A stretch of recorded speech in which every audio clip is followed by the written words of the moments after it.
Katan, it's because they want to deter the same fate, regime change, would happen to all of their neighbors. That makes them rational. Okay, let me stop you. I said I won't interrupt you. You guys are both too polite. Every 2 or 3 minutes, I'm going to make you pause. That goes back to what Dinesh was just saying earlier. He's like, when North Korea has nukes, we say, sir, which I get that, and I don't want them having nukes. They do, and ballistic missiles hit us. But that then begs the question, Iran, if it can hedge and maybe have some hidden, then that speaks to why they would want a nuke. I mean, there's a lot to say here, but go ahead. Yeah, one of the mullahs, right in the middle of all this, one of the key mullahs made a very key admission. He said, this is not about Iran. This is about Islam. Right there, you get the heart of the matter. These mullahs, and yes, there was a broad-based Iranian revolution, but the mullahs in that power struggle took power. And they have ruled dictatorially over Iran now since 1979. They've made the Iranian revolution semi-permanent. But the key to understanding that revolution, going all the way back from when they seized the American hostages to the strike on Beirut, 1982, to the fact that Iran has been sponsoring terrorism, not just in the region. They have tentacles in Venezuela. They have tentacles in South America. They have cells in the United States. They are making an alliance with Russia and China to create a kind of axis of power. So to the degree, Nick, that you're saying that this is a global chessboard, I agree. And I think that, in a way, puts an interesting question for us, which is that isn't it a fact that there is a jihadi or radical strain of Islam?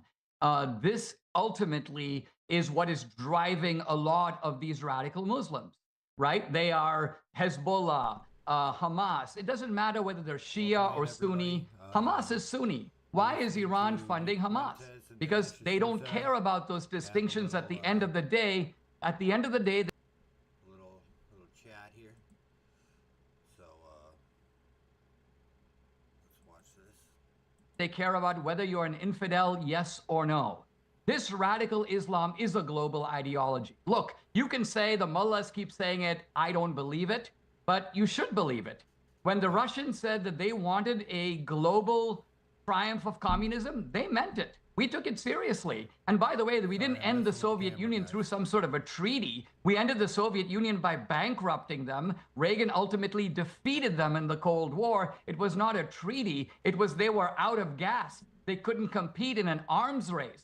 We were building MX missiles and putting multiple warheads on them. We were building a missile shield. We were supporting guerrilla revolutions around the world. That's ultimately, Afghanistan became, by their own admission, a bleeding wound.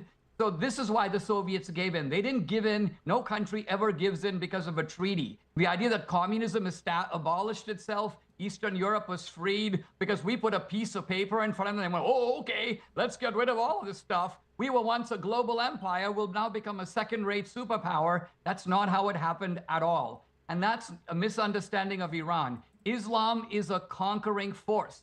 The Muslims came out of the Arabian desert. How do you think they conquered the Holy Land? They took Jerusalem, they took Syria, they took Jordan. They conquered Iran by force. That's how they got it.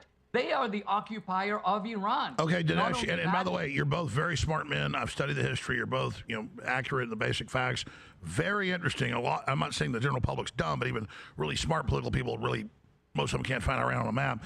So I don't want to throw this in. I figured, very smart, Dinesh, not trying to throw the debate either way here, but very smart to get into America versus Iran up front. I was imagining, and I'm not trying to steer this, though I want to spend some time on it, the whole issue of Israel and the Israel lobby and where that sits, because I know that's Nick's bailiwick. And, so that's just something I'm throwing out there as well, because that's why a lot of Americans have seen, I'm not saying I love the Islamists or any of this, but we've seen regime change. Now, the former head of Al-Qaeda in charge of Syria, we see, Hamas being, Israel helped set it up, as a counterbalance. Then we've got, Iran, all of this.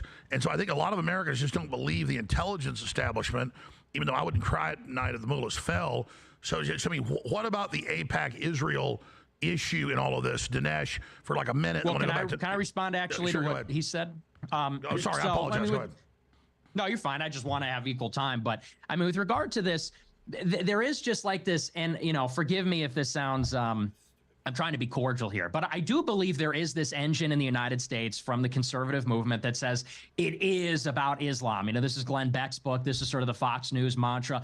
It is Islam. Islam is the problem. And I'm not an Islamist. I'm a Catholic. I'm not pro-Islam. And I wouldn't even call myself pro-Iran. I'm pro-America. And to sort of narrow the discussion, let's talk about Islamism. Let's talk about jihadism. I agree with you. There is an element of jihadism in the Middle East. There are these radical Muslims that they want to return to the faith of the pious ones, the ancient Muslims, the first 2 or 3 generations of Muslims. They come from Saudi Arabia. Hezbollah, Hamas, the Iranian-backed groups do not attack Americans on American soil. They're not global powers. They're local powers. They're regional powers. They don't attack the United States. They may attack the United States in Beirut or Iraq because the United States is in their territory. We're in the Middle East. We're in their neighborhood. We're backing Israel's brutal war on Lebanon in the 80s, where they commit massacres, castrating people, scalping people, brutal atrocities that are well documented that Israel, their own commission blames Ariel Sharon for this, the defense minister. So, they don't attack us on our soil. The terrorists that do attack us are Wahhabist. They're Salafist. That comes from Saudi Arabia. Saudi Arabia spent billions of dollars promoting Wahhabism, which is the ideology of Al-Qaeda, of ISIS. We backed the Mujahideen in Afghanistan. We backed bin Laden. We do arms deals with Saudi Arabia. And you know what? To some extent, this radicalism is going away. And it came from Turkey, Saudi Arabia, Qatar, these other places. And it's going away because we made a deal with Mohammed bin Salman. We did arms deals throughout. We're allies throughout, buy oil from them throughout. We didn't invade Saudi Arabia and install a Western liberal democracy. We don't like your regime. We're going to drop bombs on you. We negotiated with them over time. And by the way, they were the biggest problem. As far as Iran is concerned, it's important to analytically determine their strategic interest because that's how you determine what we have to do about it. Israel wants regime change in Iran. That's why Iran wants a bomb to deter this, which is a credible fear. Now, the United States won't let Iran have the bomb. Now, if you want to give Iran the Soviet Union treatment and bankrupt them through maximum pressure and sanctions, that's what we were doing. But you're calling for regime change. We didn't do regime change in the Soviet Union. We allowed them, and we went in there, actually. George Bush managed it, I think, in a good way. We managed a peaceful transition of power after a long period of soft power and smart power that we used against them. You're saying we need to go in and invade Iran, or not maybe invade Iran, but force them to have regime change with CIA operations, foreign media, maximum pressure sanctions, backing Israeli operations. And I would say that's not in America's interest. That's what Israel wants. That's not what we want. Regime change has a terrible track record from Libya, Egypt, Iraq, Syria. There's 0 success stories. I think that I agree with you in some sense. We don't want a nuclear Iran, but we need to understand why we're on the threshold of one. And that has to do with Israel's ambitious and aggressive actions.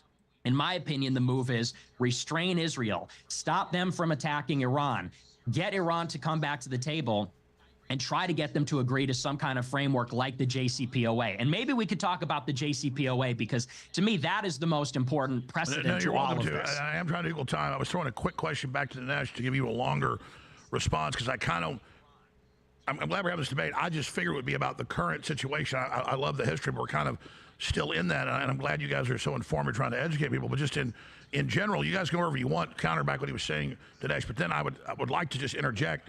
The current crisis, where do you see it going? The Fatwa, Trump saying, I'm going to kill, you're lucky I don't kill you. I might kill you, the Iranian leader, which I support Trump and love him. But, that was provocative. And also ask you guys where you think this is going. And is there a path for peace? And then a larger debate, which I figured you guys would get into first, about the Israel lobby.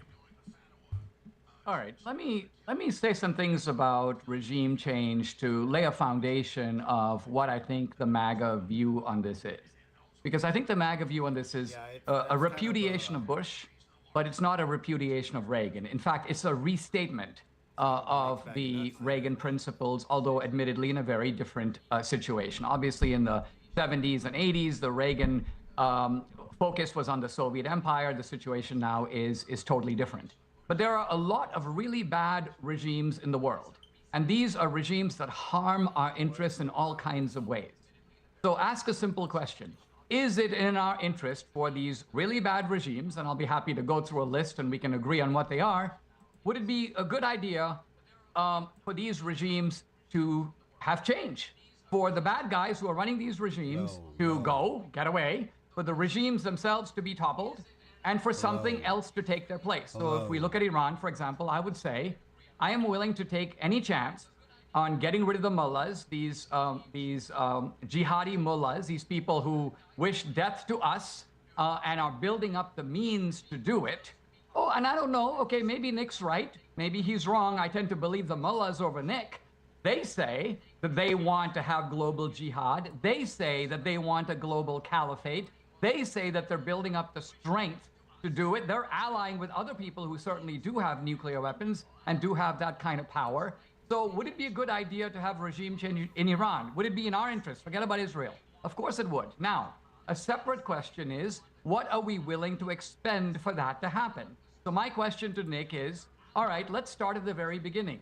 Would you be willing to expend 50 cents to get the mullahs to leave, to quit, to go home, to become refugees and go to other countries? They can go to luxury apartments in Qatar and elsewhere, and let the Iranian people have a plebiscite. We're not going to go in there. We're not going to arrange tribal meetings. We're not going to take over the country. We're going to let them fix it. I would be very confident that what comes after, whatever it is, I don't think it's it our could be role to go autocracy, in. it could be That's- I democracy, it think could be that's some been the whole hybrid, point is going to be better all than what's along, there now. the MAGA. So I think Nick is so blinded by his hatred of Israel that he's losing sight of America first. He's become automatically friendly to the mullah, so he's giving them a much more rational account of the Iranian interest than he even gives of American interest. I mean, every time he talks about America, he uses the phrase we. But let's remember that we've had alternating regimes between Republicans and Democrats. So he mentioned the Arab Spring. The Arab Spring was basically an anti-American operation organized with the help of Barack Obama. Barack Obama wants Iran to have nukes. He was trying to create space for them to do that and give them money to enable them to do that. Why? Because Obama has an ideology that's anti-American. So we can't just say we and take the blame for what Obama did and what Okay, other Dinesh, people I'm did. just watching the clock, trying to just be a referee here. Okay, good points. Nick? Well, that's a lot to tackle there. I would say in the first place, and I have to address this first just to get it out of the way. When you say we take the mullahs at their word, you're citing obscure one of their clerical leaders, and you say, well, that guy said it's about Islam. That defines their whole regime. If you want to take them at their word, let's go to the supreme leader. The supreme leader is the top cleric in Iran, the top cleric in Shiite Islam. It's in their constitution. Supreme leader's got to be a cleric. The Ayatollah promulgated a fatwa 20 years ago that says that attaining nuclear weapons and using them is against Islamic law. And that has been cited over and over again in 2005, in 2015, in recent negotiations. They say the supreme leader says it's contrary, and I could give you the quotes, completely to Islamic doctrine to have nuclear weapons. So you can't have it both ways. You can't say we're going to take them at their word when one guy in the government says we're going to take over the world, but you can't have it both ways and say we can't listen to the supreme leader say we don't want nuclear weapons. We have to do one or the other. I'll just say that first. Then we get further and we get into this question. Nick, may I ask you a question about that? Well, just can because I? I think Okay, times, sure. Yeah, okay, we'll go get ahead. this I know out of you. the Go way. ahead. Go ahead. Okay, well, so, and then with regard to regime change, I would contend that regime change is just not desirable. You say, well, how much are you willing to expend to pursue regime change? I'm saying I don't think it's desirable. And here's the evidence for this. You say, well, I'm confident something better will happen. There'll be this democratic plebiscite. What is the history of regime change? When Hosni Mubarak was overthrown in Egypt, you got the Muslim Brotherhood, Islamism, Mohammed Morsi. When Gaddafi was overthrown, you get warlords, you get civil war. When Syria was overthrown, you get ISIS. You get this guy al-Julani, who's literally from ISIS and al-Qaeda. In Afghanistan, you still have the Taliban. If we overthrow Iran, and by the way, here's the other evidence. When Israel attacked Iran 2 weeks ago, they thought that the government would collapse and the people would rise up and they would overthrow the government. This is what they said for years. The opposite happened. The people rallied to the supreme leader. They said we're under attack from a foreign entity. They actually rallied in the streets, and there were major funeral processions for the martyrs, the IRGC leaders that were killed. They rallied behind the government. If anything, if this government goes down, I don't know where you think we're going to get something better. We're going to get something more hardcore. The reason why it matters to articulate Iran's interests is to say, if their worst fear is regime change, which is the credible fear of all leaders, every leader wants to stay in power. No leader wants to meet the fate of Gaddafi. No leader wants to be deposed and live in exile. If their credible fear is regime change, and we pursue that in one form or another, and it's a little naive to say they're going to come together and have a new government. CIA and State Department and Israel will be all over that, just like they have in all these other operations. You're going to get hardliners. You're going to get IRGC commanders that said, our worst nightmare happened. Now we're really in a apocalyptic war. Now we're really, this is the end times. The United States overthrew us. Okay, so so I'm you want against to regime answer, change. I'm going to watch the clock here. Do you want to answer Dinesh's question or just go back to Dinesh? What was that? What question? I forget the exact question. Dinesh, you had a question, though? Oh, well, I've forgotten what the question was, Well, but there's a that's lot being okay. talked about here. I'd and I- rather- Yeah. See, I really think that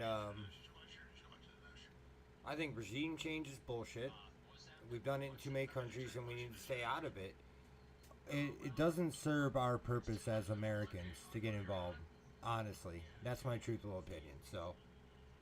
I'd rather respond to this larger theme here a little bit because, look, I mean, Nick, you're 26, and so it's understandable that your view of history, you keep saying history, a regime change is about history, and the history you give is like 4 years old. You know, your compass is so narrow that you don't understand that I could give you 40 examples of regime change through history that have all worked out beautifully. Some recent, some more ancient. There was regime change in Spain. Franco fell. Spain became a democracy. You had autocrats all over South America. Those regimes all changed. Many of those countries are much better off as a result.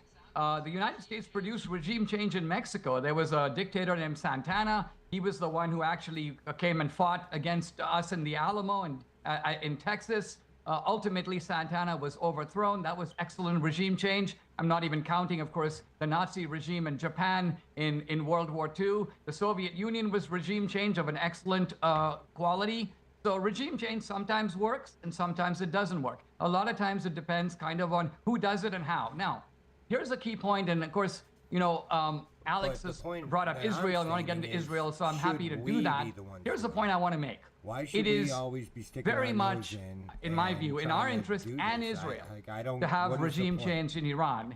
And if Israel is willing to do it, If it only serves I would Israel's say more purpose, power to then them. How does it serve I think America? Trump is stopping them. Trump says, no, I'm going to save the life of Khamenei. And so Trump, in this sense, I think, is more allergic to the risks of regime change and willing to keep the mullahs in power. But what's really important here is Israel is not controlling Trump. It's the other way around. If you leave it to Netanyahu, you leave it to the Knesset, they would like to overthrow the mullahs and they have the power to do it. And the fact that they're not doing it shows that, again, to use my old phrase, the great Satan is controlling the little Satan and not the other way around. There's another example just from today. Trump is basically pressuring Netanyahu to have a 60-day ceasefire in Gaza. Now, first of all, Israel has every moral right to level Gaza. And what I mean by that is, quite honestly, when a country attacks you, when you are invaded, just like if there's a home invasion, some guy comes into my house, rapes my wife, kills my daughter, kills my kids, and then he runs away and I chase after him. And of course, I chase his car down, I stop him. He jumps out of the car, grabs his own kids, and sticks them in front of him. And then he goes, don't shoot because women and children are in front of me.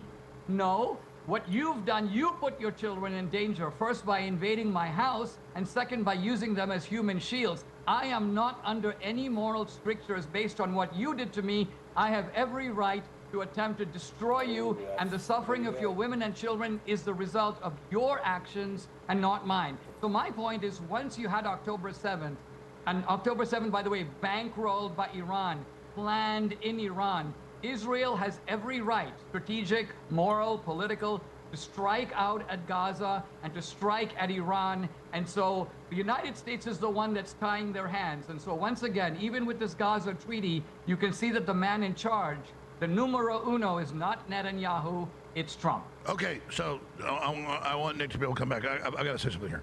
Dinesh, you're a great guy. I respect you, love your films, interviewed 20 years. But the analogy of somebody breaking your house, raping and killing your wife and daughter, then you chase him down so he uses his kids. They're still innocent. And look, I get it, 50,000 dead in Gaza, the whole liberal media making it the biggest thing ever. I'm sad it happened. The left loves the war in Ukraine, over 1 million dead. But, and I understand what we did to Germany in World War II. I know Israel's argument. But to say then if somebody uses their own kids as human shields, I don't know if somebody killed my wife and daughter, they use their kids as human shields, I'd wait till they drop the kids, or I'd, whatever. I just think it's an oversimplification. Well, you wouldn't wait till they drop the kids. What you would look for a clean shot at them. But if you accidentally hit their kids, whose fault would it be, yours or theirs? I get your point. That's fair. Touche. So go ahead, Nick. I'll stop interrupting. Yeah, well, I forgive me, but I have to do this. You said that I'm a young man and my view of history is so short. Well, let's talk about some of your history here. You were a big supporter of the war in Iraq, and I want to actually read and go back to what you said about it in 2003 and 2007, because I think this is fair. You said in 2003 that Saddam's support for terrorism, his attempt to acquire nuclear weapons, makes him an imminent danger to world peace and security. That was in 2003. 4 years later, you said the important point about the wars is that 50 million Afghans and Iraqis are free, and for the first time in their history, they can control their own destiny. Liberals emphasize the negative and relish the failures of American foreign policy. Now, there's a lot of other quotes here, but this speaks to the kind of hubris of the neocons, of the interventionists, of advocates for regime change, which is, just like in 2003, there's this alarmism. They support terrorism. They're building nuclear weapons. Now, both of those things turned out not to be true. There was no connection between al-Qaeda and Saddam. Saddam did not have nukes. Then there's this justification after the fact. Well, it doesn't matter because it's going fine. Well, 20 years later, guess who took over Iraq? Iran. Iran filled the power vacuum. Guess who retook over Afghanistan? The Taliban. So, you can talk about like Germany and Japan. I think those things are fundamentally different. That's true. And then what did we end up getting out of that? $2 trillion in debt, and a bunch of dead American soldiers. And in my mind, maybe for nothing. If the Taliban took it back over, and Iraq is no better than it was, or even worse, what did we really do? What did we really accomplish? I don't know. For starters, because Japan attacked us first on our soil in Hawaii. I mean, that's fundamentally different. But in terms of regime change, this does harken back to Iraq. And I've seen your videos where you talk about the dissimilarities between the two situations. I think they're very similar. Now, as far as Iran, I don't even want to get into Gaza because that's a little bit, we can later. But I want to talk specifically about Iran. In one of your videos, you say, well, unlike Iraq, where we had to rely on government intelligence, with Iran, we know about their facilities. We know where they are. We've seen the tunnels. We've seen the centrifuges. We know what they're doing.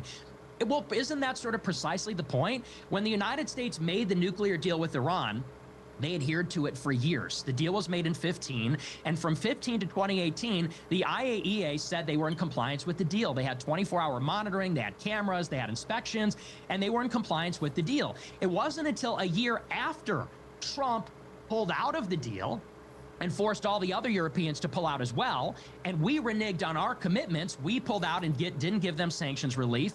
We, through secondary sanctions, forced the Europeans to pull out, and they didn't get sanctions relief. It was only until 2019 that Iran started to gradually renege on their commitments. And it went in succession where America killed Qasem Soleimani, which is one of their generals. Then Iran began to enrich without limitations. They enriched and they engaged in all nuclear activities without any kind of restrictions. It wasn't until 2021 when Israel attacked Natanz twice, cyber attacks and sabotage attacks, that Iran began to enrich to 60%. Every action has this equal and opposite reaction. Iran was a partner in 2001. Iran helped us build the Northern Alliance. They helped us put Karzai in power in Afghanistan. A few months later, George Bush calls them the axis of evil. This is how we treat Iran. Now, okay, I'm not defending. I'm just looking at the clock. You guys interrupt each other just every few minutes. Maybe I should just go bing, and the other person interrupts. You guys are so polite. Dinesh? All right. Well, first of all, I want to do a mea culpa here because I was wrong about the Iraq War.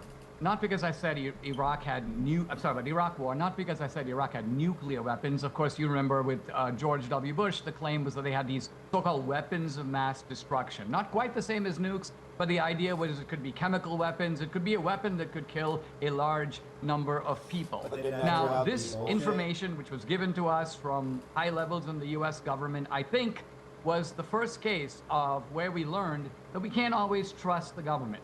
And we can't trust the government because these intelligence agencies have their own agenda. And this was a neocon scam. And I got to say, I might have been a little too deeply in the neocon world. I went for it. But unlike a lot of the neocons, I broke with them. Most of my former colleagues at AEI won't speak to me. I left the neocon camp, which is now basically the Never Trump camp.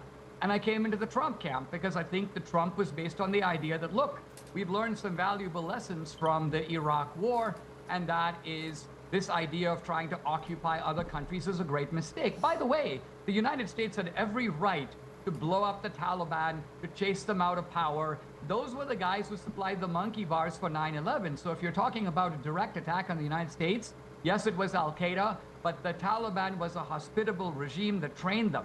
What we should have done is turn to some rival tribes, there are plenty of warlike tribes in Afghanistan, and said, listen, we're going to turn it over to you. You keep kicking their ass from now on, and we're out of here. But we didn't do that. We went over there, we started, conducting meetings and talking about women's rights and a whole bunch of nonsense, and the whole thing backfired on us. So that's a bitter lesson that we've learned, and I think I'm with you on that, Nick. All right, but Iran is a different animal, and I think this is the key. Iran is the one that is threatening Israel, not the other way around. What does Israel want out of Iran? You think Israel wants to go occupy Iran? You think Israel has designs on Iran? Israel has one of the smallest, most godforsaken pieces of earth on the planet. They are just trying to hold onto it. And by the way, it's theirs. Now, what do I mean by that? This is a very important issue, because how do you get a country? I mean, how do you get the title deeds of a country? There are really only three ways. You fight for them. One way is you're the original inhabitants, right? Like the Native Americans are the original inhabitants, they go, it's ours. That's one way. The second way is there's some sort of a negotiation, a treaty, if someone gives it to you and you get it that way. A third way is conquest. That's how we got large parts of Mexico. That's how the United States now reaches from one end of the ocean to the other. We took a lot of it by force. So that's the third way. Most of the boundaries of most of the countries of the world are established by war and by nothing else. Now, interestingly, with America, you could say that on one side, Interesting. I mean, everything he's saying is true. the Native Americans have the right. They were here first, so they have the title deed. And then you can say on the other side, well, we conquered them, we fought a war, they lost, that's that, so it's ours. But with Israel, all the arguments benefit Israel. They were the original inhabitants. They were there for 4,000 years, going back to the time of Abraham. Number two, they were awarded Israel by the United Nations in 1948. And number three, they have fought multiple wars, at least three, 1948, 1967, 1973. They beat the combined invading armies of Syria, Jordan, Egypt. So the Arab world united against them. They kicked their butts. And so whether you're looking at okay, who's that's the a original long run. inhabitants It was or fascinating. who took it by conquest. I just looked at the clock, like 5 minutes. So we're running over, Nick. I got to be fair. Nick, you got 5 minutes because I just let him run for 5 minutes. Go ahead. It was great. I was listening. Sorry, I got to go ahead. Yeah, once again, it just gets back to the analytical framework for the conflict is that these are rational actors, and maybe we'll get into Israel's objectives. Iran wants a nuclear arsenal to deter an attack from the United States and Israel. I think that's a credible fear. The United States' interest is they do not want nuclear proliferation. So we don't want Iran to acquire a nuclear weapon. We don't necessarily have an interest in regime change. Israel's strategic objective is to overthrow the government of Iran. And why? It goes back to the Likud party and their takeover of the government in the late 1970s. They witnessed what happened in the Camp David Accords, which is that Egypt got the Sinai. 4 out of 5 charges so far on Diddy, by the way, I guess. Crazy, huh? Where'd it go? I just saw it. Oh, right here. Juror at the trial concerning one member cannot follow his orders. If he gets off on technicality, my God, come on. We might go. Back in exchange for peace. They witnessed some of the Israeli ministers try to negotiate with the Palestinians. They called it land for peace. We'll give you some of the West Bank in exchange for peace. We'll give Syria the Golan in exchange for peace was the idea. They thought that's what was going to happen. And these Likudniks, the people that have been running Israel basically for 50 years, nearly uninterrupted, they said, we can't keep giving up land in exchange for peace. They said, we need to go on the offensive. This is in Oded Yanon's plan for the 1980s. He was an advisor to Ariel Sharon. This is in the Clean Break Memo in 1996. And in both of these doctrines, and this is consistent throughout 20, 30-year period, they said we need to go on the offensive, and we need to basically destroy all the big states that are supporting Palestine, all the big states that might pose a threat to Israel. And that is why they push for regime change against Saddam. That's why they push for destabilization of Syria. And ultimately, they saw Iran as sponsoring Hezbollah and the Shiite groups in southern Lebanon, and then eventually Hamas. And so Israel has an interest in what they call creating statelets. They don't want big, powerful regimes like Nasser's Egypt, like the Assad dynasty in Syria, like Gaddafi in Libya. They want small, manageable fiefdoms where they're going to dismember Libya into like 3 countries, dismember Syria into Druze, Alawite, and Sunni, dismember Iraq into Shiite, Kurdish, and Sunni. They want to do the same thing to Iran. And that is because, and I agree with you, Israel wants to be safe, but you characterize Israel as small and fledgling and just trying to hold on to their land. They're the only nuclear power, the most sophisticated, most powerful military and intelligence operation in the Middle East, as evidenced by this very one-sided conflict.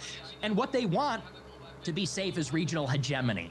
In order to be safe from all threats, they want to make it so that there are no threats. That's why the road to Israeli safety and their right to exist runs through regime change, destabilization, and civil war. And so I'm saying, look, that's probably in their best interest, but it's not in ours. And so that's why I agree with Trump. We should pursue diplomacy with Iran and try to get them to give up their nuclear program with limitations and restrictions without regime change, which is unpredictable and has negative effects for us. Israel wants the regime change, and they want us to pick up the pieces and clean up after them, just as we did in all these other countries. And we deal with the terrorism and the hatred, and we deal with the high gas prices and all the rest of it. So that's the America First position. Restrain Israel from pursuing regime change, restrict Iran's nuclear program. You can use maximum pressure and Reagan doctrine to do it. I'm fine with that, but I think diplomacy is preferable, and that's in our interest to try it. That's my position. Okay. Try diplomacy first, and then if all else fails, then, like, I always think of war as option B, not option A. So, what we should be doing, honestly, is trying to get them to the table, let them negotiate it, and I don't know, excuse me, it's just not our war. Then you let Israel and Iran work it out. I don't see. I just don't see the disconnect there. So I want to go back to Dinesh here, and we're approaching 15 minutes of this. This is amazing, guys. Stay as long as you want. I also want to get to questions from X, and I'll just say, because I'm not trying to throw this either way. I have complex views. I know it's all nuanced. I think both of you are making great points, and I'm public about that. I don't want to blow up Israel, and I also, and I don't like the mullahs, but I don't want to, have war with Iran. I know most of the people don't even like it. My issue is, we saw Netanyahu strike them first and drag us in. And look, I know that they're proxies. Iran's been striking them in Lebanon and in the West Bank and Gaza and with the Houthis. And I mean, nobody can say who started it first, okay? And Iran, does make all these statements, rhetorical. We're going to drive you in the ocean and blow you up and all the rest of it. Okay, so my larger... Sure. Dinesh, I'm going to go to you. I've been pretty good here. I just want to... and I got some questions coming up here very soon for both of you, and then we're going to go to questions. But honing in, because both of you guys are very smart, and I'd like to hear, it's a debate, but also a discussion.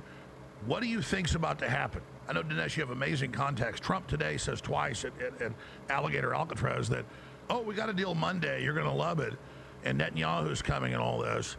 And usually Trump doesn't just bluff.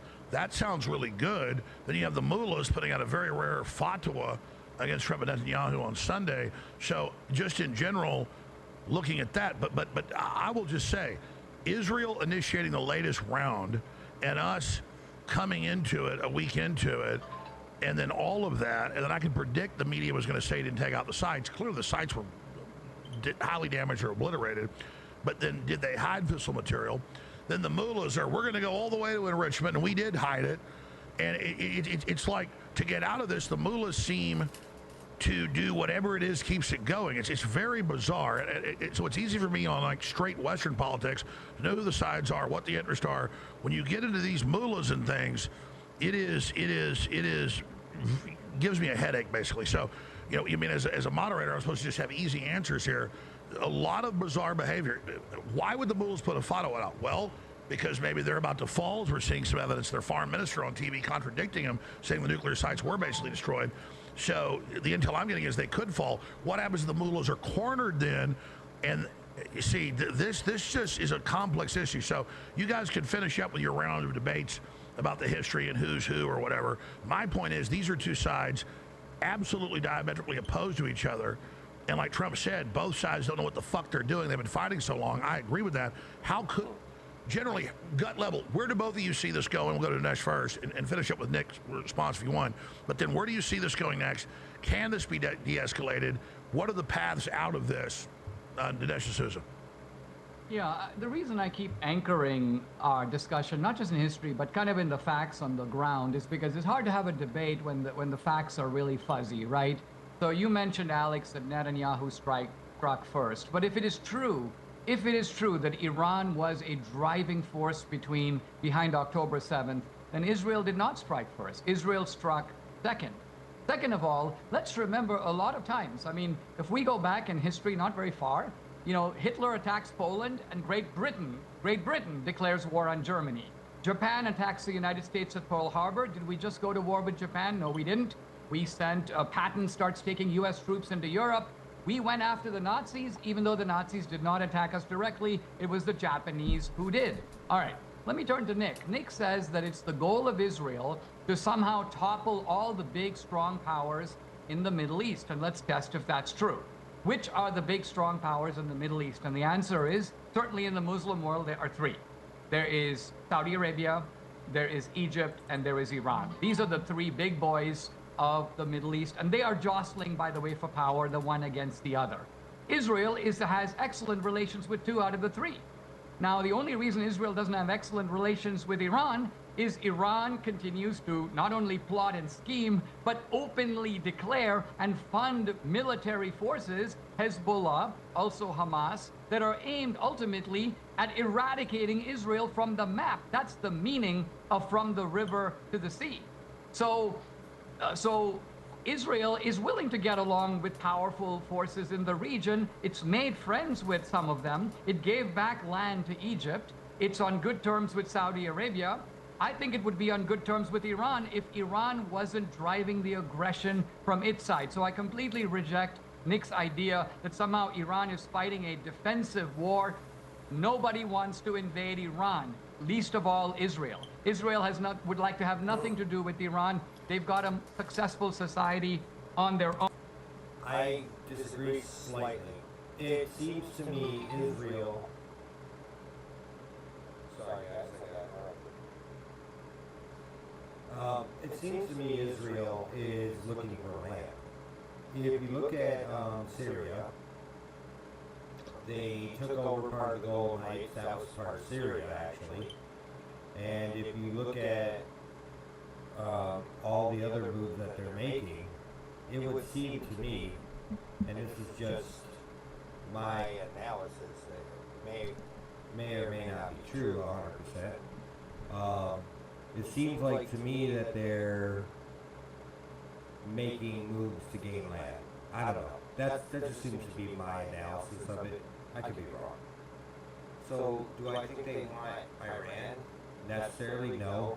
But they want to be the power broker of the Middle East there. And you got to knock the other big players off the board. So it's simple strategy, really, more than it is anything. Now, you're asking about Trump and kind of where all of this is going. And I think I want to highlight the simple point that, look, Trump is actually a kind of master of this kind of, well, I'm going to call it mafia diplomacy. By that I mean that he acts like Don Corleone, he twists people's arms, he basically tries to pull everybody into line, and sort of this idea.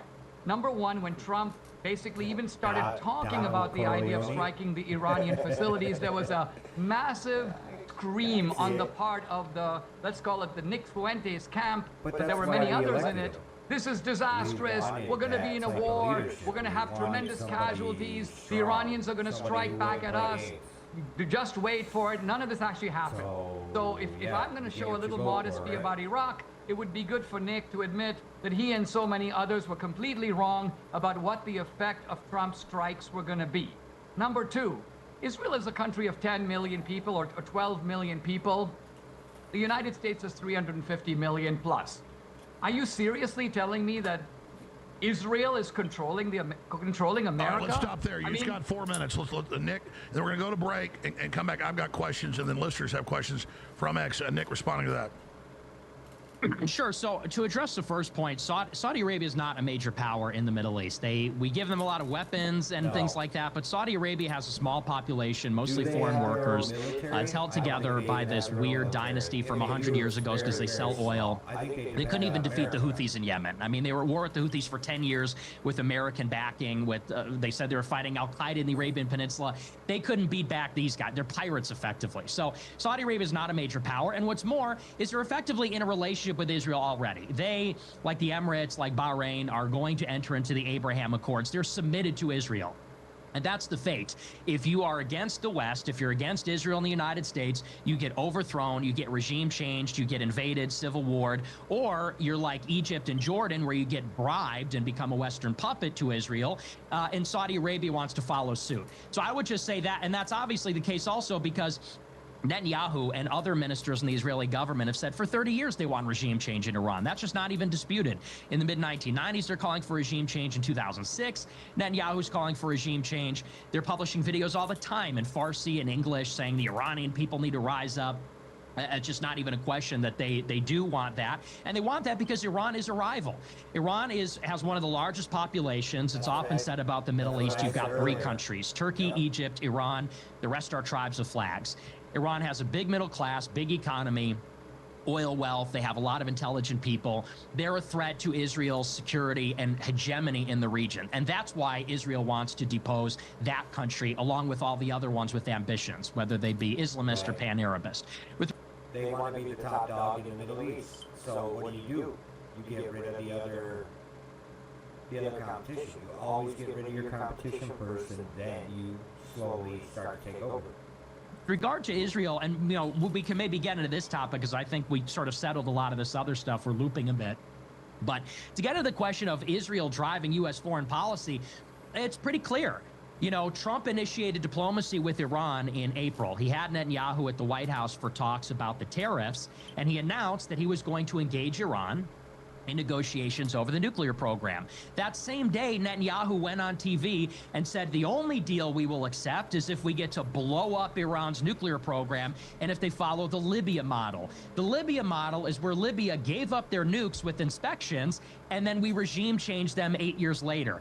And that was obviously a poison pill to blow up the talks. They've said repeatedly, just last week, the defense minister came out and said, we are pursuing decapitation of the supreme leader. And when asked, did you get permission from the United States? He said, we don't need permission on such matters. And I believe, of course, you absolutely do. I wish it was as you're describing, where we are in control of Israel and they're our client. This has never been the case. Israel was the driving force behind the road to the war in Iraq. They're the driving force behind the road to the war in Iran. And the question of, and this is the last thing, just briefly, was I wrong about the strikes in Iran? We're not in a war in Iran. Of course we're in a war in Iran. Trump killed Soleimani in 2020. He comes back into office and picks up where he left off. Israel attacks Iran, and then we bomb Fordo. And this is going to be the case in the future. Iran says they're not giving up enrichment. The United States says you have to have 0% enrichment. It's setting the stage for more strikes. We've been in a state of hostilities. Okay. Nick Fuentes, stay right there. We're going to take a break here. I'm going to ask both of you during the break, or the producer is, how long you want to stay. I'll go another 50 minutes. I'll go another hour and a half, 2 hours. 5 hours. This is riveting. And I think this is a really very professional, intellectual debate. This is not people trying to make points for the other person. They're both very knowledgeable. This is a very former head of a federal agency, best-selling author, filmmaker, super scholar. Nick, for 26, you disagree with his politics, agree with him. The guy's a phenomenon. I don't know any 26-year-old knows half what he knows. It's very refreshing to hear this. I'm not saying he's going over the audience's head. Our audience is way more advanced than most people, but I would imagine a lot of people, millions watching on X right now. This is a big viral thing. I'm having to a lot of what they're saying, like, remember it? No, yeah. So I'm having trouble following some of this with Dinesh, some of the things he's saying, and Nick, that I think about it and go, oh, yeah, that's true. So it was, this is not baby time here.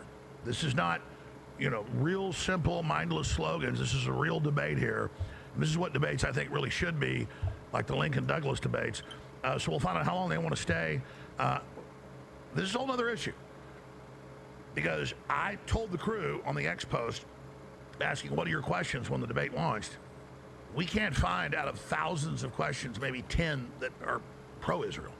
And I'm not, again, I don't want to just come on here and read anti-Israel stuff. I want to get both sides for a debate. We literally, which the poll numbers show, the whole world's turning against Israel. And they got nuclear weapons. Like Michael Savage is pro-Israel. He came on last Friday, but he said, no, Israel's going the wrong way. The whole world's turning against them. This is going to get Israel destroyed. They got nukes. I mean, whether you love Israel or hate them, they get cornered. Samson option. So, I'm sitting here telling the crew, get me a pro-Israel comment on X. And, literally, they found like one. I've got an issue here. Yeah, they're all, it's out of control. Dinesh is a great guy. I'll put him in jail. He was put in jail by Obama for supporting Trump. So, and by the way, I'm very thankful for Trump overall on domestic policy, economy, everything. I think he did what he thought was best with the Iran strikes. I hope it works out. And we need to be adults about this. We don't be like the left that calls for arresting anyone we disagree with. And I'm just being honest here. I think it's shocking. Everybody's on X saying arrest Dinesh D'Souza. Don't worry, it's already happened to him. So this is, and I'm not trying to. Sorry. You get 2 minutes before we go to break. Go ahead. I was saying maybe what we can do is do a brief sort of summary of our positions for a couple of minutes. And then, let's set a time and take questions, and we can each get a chance to answer them. Let's see, it's a little after 8 Central Time. Why don't we go till 9 if Nick's agreeable? I think we had sort of agreed we'll do 2 hours total. And so I'm good with that. No, sounds good. You know what I can do? You know what I can do? Because I got no serious questions on X. It's just, I'll read some of these. They're good questions, but it's all like foaming at the mouth. Just whatever. The point is, I'll read them, okay? I'm just being honest. Like, I wanted to get both sides. I'm not getting it. We'll fire the phones up. But I want at least an hour. So let's go to 10 after 9. I'll get that both from you because I want to take a bunch of comments. Here's the toll-free number. Fire up the phone system. Never fear, the phones are here. We'll have people call and actually have some real questions. I'm not like, oh, look at Jones trying to get pro-Israel questions. No, I'm not just going to like literally read 50 questions in a row anti-Israel. I want to get both sides for a real debate. So the toll-free number, we're firing the system up right now, 877-789-2539, 877-789-2539, 877-789-ALEX. But it shows you just 2 years ago, half the stuff would be pro-Israel. That's a whole nother issue of what the poll numbers show, the world turning against Israel, which, again, even if you hate Israel, they got nuclear weapons. They're not going away unless it's in Armageddon. 877-789-2539. Dinesh D'Souza is a best-selling author and one of the top documentary filmmakers in all time, probably the #1 documentary for actual grosses. Dinesh D. D'Souza, DineshD'Souza.com. And, of course, you can find Nick Fuentes on Rumble. And actually, you can find this going on right now if you come in and watch. You just want to watch it uninterrupted without me commenting and stepping in. You can go on Infowars.com, or you can go to Alex Jones's channel here. I'll show it to you guys real quick. Right here, Alex Jones Network, right there. So, hold on. Oh, there it is. Go there right now, watch it live as it goes. I'm a little behind. I'm going to actually speed it back up to where it was. Live again, because I've been pausing it. I went to the guest about 7 minutes in, so we're about an hour and 10 minutes into it. It's been very intellectual, very informative. I imagined, and I'm not disappointed, that we would mainly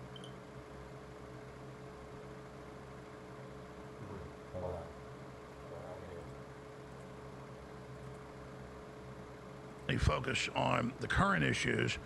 When last was it Dinesh or was it Nick? Well, Alex, I went first in the beginning, so why doesn't Nick go first for 6, and I'll go for 6, and then we'll go to questions. Perfect. And then I have one question after that, but Nick, go ahead. Yeah, sounds good to me. So to sum up sort of what we've been talking about so far, the question is, what is America first? What's putting America first? I'm not pro-Iran. I'm not an isolationist, or I'm not even necessarily opposed to the United States engaging other countries abroad. What I am opposed to is a policy that isn't in our interest. And I think that regime change is something that historically in the Middle East never goes our way. It leads to chaos, civil war, ethnic cleansing, failed states, worse regimes than we got before. I think the U.S. interest in Iran is to prevent them from acquiring a nuclear bomb. I don't think they're pursuing one right now. I think they have a latent threat to deter regime change from Israel. And I think that on the flip side of that, Israel's been pushing for regime change in Iran like they have in virtually every other country for 30 years. That's why the America First position, how do we balance these two competing states, which are, they both have their religious zealotry. They both have their share of terrorism. Neither of them are the United States. How do we balance those competing forces in the Middle East? I think we restrain Israel from pursuing regime change in Iran. I think we make a deal with Iran to restrict their nuclear activity. And that comes from a deep respect and humility about the nature of regime change, the size of Iran, the undertaking that regime change would be, and with respect to what our own foreign policy is. I think that we had a nuclear deal with Iran, and it was going well. They were abiding by it. We had monitoring. We had 24/7 cameras. We knew what they were doing. We have engaged Iran in good faith before. They've demonstrated by telegraphing strikes and through calibrating them that they're rational, that they can be patient strategically. And I think that we should attempt to do that again. I think that Trump and Biden both tried to do that over the past 12 years. They've been repeatedly sabotaged by Israel. Their dream is to drag us into a confrontation where we fight their regime change war for them. And I think that's something that serves only the interest of Israeli hegemony and not the interest of American strategic withdrawal and removal from the Middle East so that we could focus on our real rival, which is China. So that's kind of my big picture view. And it's based on fundamental assumptions about the nature of Iran's regime and what Iran wants. And the same is true about Israel, what the nature of the Israeli regime is and what they want. And so that's a summary of what I think the America First position is in this conflict. All right, so you only went for like less than 3 minutes. Dinesh D'Souza. Yeah, I'll try to keep it brief as well. I've been trying to sort of figure out Nick Fuentes as this debate has been going on. And I've come to a kind of startling conclusion. I mean this only tentatively because I don't know enough about Nick. But from what I'm hearing, basically Nick Fuentes is a Democrat. And what that means is that he can't be America First because he is echoing all the tired, discredited, have faith in the goodwill of our enemies, have faith in treaties. This is what Democrats said throughout Reagan, throughout the Cold War. Let's trust the Russians. They're trustworthy. They want peace too, don't they? And now, we have Nick, and he's like, we had a deal. Well, it was Obama's deal, remember? You think Obama was a good guy? You think Obama was America first? What do you think Obama was up to? America last. Obama's idea was let's strengthen our enemies and undermine our friends. Why do you think he got rid of Mubarak in Egypt? Because he was an ally of the United States. And then we got the Muslim Brotherhood in power in Egypt. That was not, Obama is not the same as Jimmy Carter. Jimmy Carter was an idiot. He was a nincompoop. We'll give him the Presidential Nincompoopery Award. Obama's malevolent. Obama represents ultimately, if you follow what Obama says, it's basically what our enemies want and not what we want. And so notice, Nick, how close your position is to Obama. The Iranians are reasonable. The Iranians don't have any imperialistic ambitions. They don't have any real ill will toward Israel. Their militarization is purely defensive. We can make a peaceful deal with them. The only thing you didn't say is we should give them a whole bunch of money. I guess that's your one difference with Obama, is you wouldn't give them the pallets of cash that Obama turned over, but otherwise, you're saying pretty much the same thing. Now, here's what I'm saying, which is the opposite. In the world, America has allies, and we have enemies. Our enemies, our rivals, their adversaries, they wish us ill. They would do regime change over here if they could. And who are some of those people? Well, China, to some degree Russia, certainly Iran. And so if you read Clausewitz, Sun Tzu, Machiavelli, the whole idea is you want to weaken your enemies and strengthen your friends. That's what America First means. It means promoting American interests in the world. And you seem to be promoting the opposite. You seem to be saying, well, enemies aren't that bad, and our friends aren't our real friends. Why don't we put some pressure on our friends, and why don't we trust our enemies more? I mean, this is basically straight out the logic of the Democratic Party. It's been disproven time and time again. And I think you're wrongly drawing lessons from the Iraq War that are basically turning you into a 26-year-old Obama. Okay, so I said 6-minute closing comments, but Nick went less than 3. You just went less than 3. So let's keep going here. Nick, I'm sure you want to respond to that. Yeah, I didn't really expect where you were going with that, but in retrospect, I should have. When you said this is tentative, and I just met you, I thought maybe it was going to be positive, but I should have known it was going to be he's a Democrat. It's just a very strange thing that the moral universe you live in seems to be based on partisanship. It's Republicans and Democrats, like the KKK, the Nazis, Iran, like every ideology that's against like America and Israel's interests can be kind of molded into this like Democrat Party narrative. The thing is about Democrats and Republicans, I don't think there's a big difference. We have the same national security apparatus. Obama had the same defense sector. No. Oh, no. Hold on.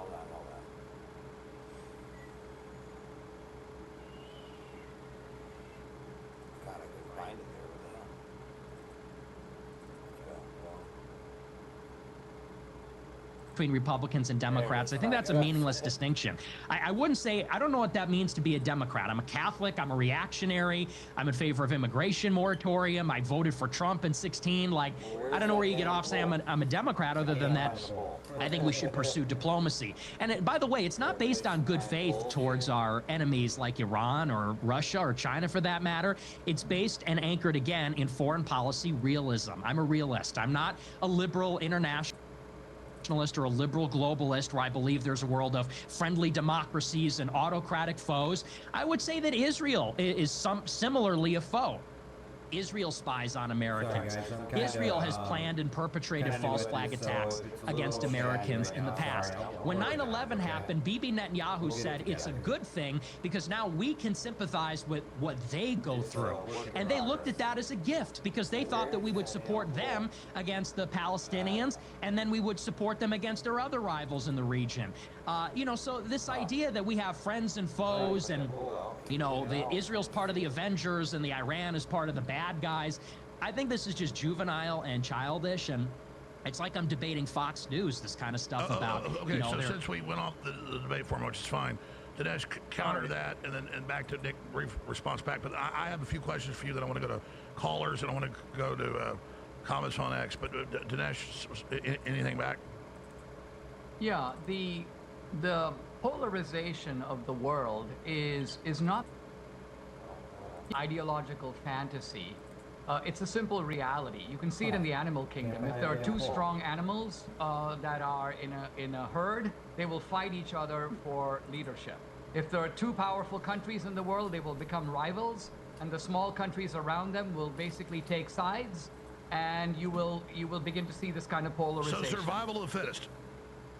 It's not survival, it's a description of a power struggle that drives international relations. And you'd be very naive if you don't see that force is at the bottom of international politics. Now, domestically, American politics is divided generally into two camps. Now, I realize that Nick wants to say, oh, they're just the same. But just think of the stupidity of saying that, because if they're just the same, it would make no difference if Jimmy Carter or Ronald Reagan won the 1980 election. I honestly believe that if Reagan wasn't in power for 2 terms, the Soviet Union might not have collapsed. In a sense, Nick is saying he voted for Trump in 2016, but it didn't really matter. It wouldn't have mattered if Hillary was president because Hillary would have been pretty much the same as Trump. And similarly, Nick is saying now that he wouldn't mind, really, if Kamala Harris won the 2024 election, because after all, the country would be pretty much the same, because the two parties are a uniparty, and as to quote him, these are meaningless distinctions. Well, I think the whole idea of America First, of MAGA, of Trump, is based on the idea that, look, yes, there are common forces. The intelligence agencies have been a malign influence in both parties. And there is a kind of drinking at the swamp establishment, and Republicans and Democrats are part of that, but nevertheless, there are distinctions that really matter. This country already, in just a few months, is very different than it would be if Kamala Harris. The border would not be secure. We wouldn't be looking at making these tax cuts permanent. We wouldn't be looking at 10,000 new border agents. and on it goes. We would be dealing with the trans phenomenon, would be shoved down our throats. Probably, Nick, you and Alex would still be thrown off social media. So the Trump phenomenon matters. Trump has made a difference. I'm not saying that Trump is not open to criticism. I'm not saying that MAGA means some kind of we all have to follow Trump like the Pied Piper. Wow. But what I am saying is that Trump has proven far more often to be right than wrong. And if I'm choosing between the four Dinesh, thank you. Brief comeback from Nick. I think I'm going to go with Trump. All right, I understand. Nick, quick comeback, and then I got a couple questions for you guys. Then I want to go to questions from the audience.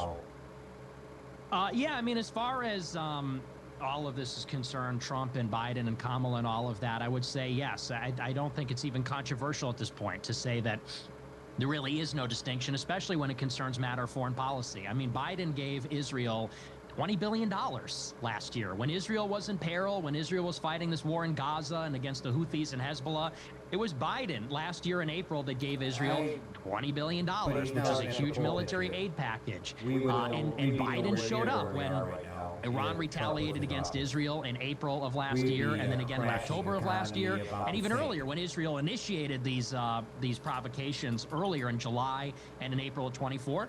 It was Biden that deployed the carriers to protect Israel and shoot down all the incoming missiles from Iran and from Hezbollah and from the Houthis, and actually offensively. Does it really matter who's in office when it comes to foreign policy for the most part? Because it's not just Trump or Biden or any of them. It's also Congress. It's also a lot of other people. So he's not looking at the bigger picture. He's looking at just a finite issue here. So would it be the same? Sure, for foreign policy for the most part, but here at home, much different. Bomb them. Bomb the Houthis, bomb the Shiite militias in Iraq and Syria. And for all people like to say, you know, the Democrats are abandoning our friends and empowering our enemies. No, actually the opposite is true. You know, Biden gave this huge aid package to Ukraine, our big ally. They gave a huge aid package to Israel, our big ally. So I think that whether we had Kamala or Trump, we would be engaging in strikes against Iran right now. I don't think anyone even doubts that slightly. And so the question again, what is America? I don't care about being Republican and Democrat. It means nothing to me. I'm independent. I'm America first. It's a question of what's in our interest. And you can say, you can appeal to this tribalism and say, you know, you sound like Jimmy Carter. Okay, that's 50 years ago.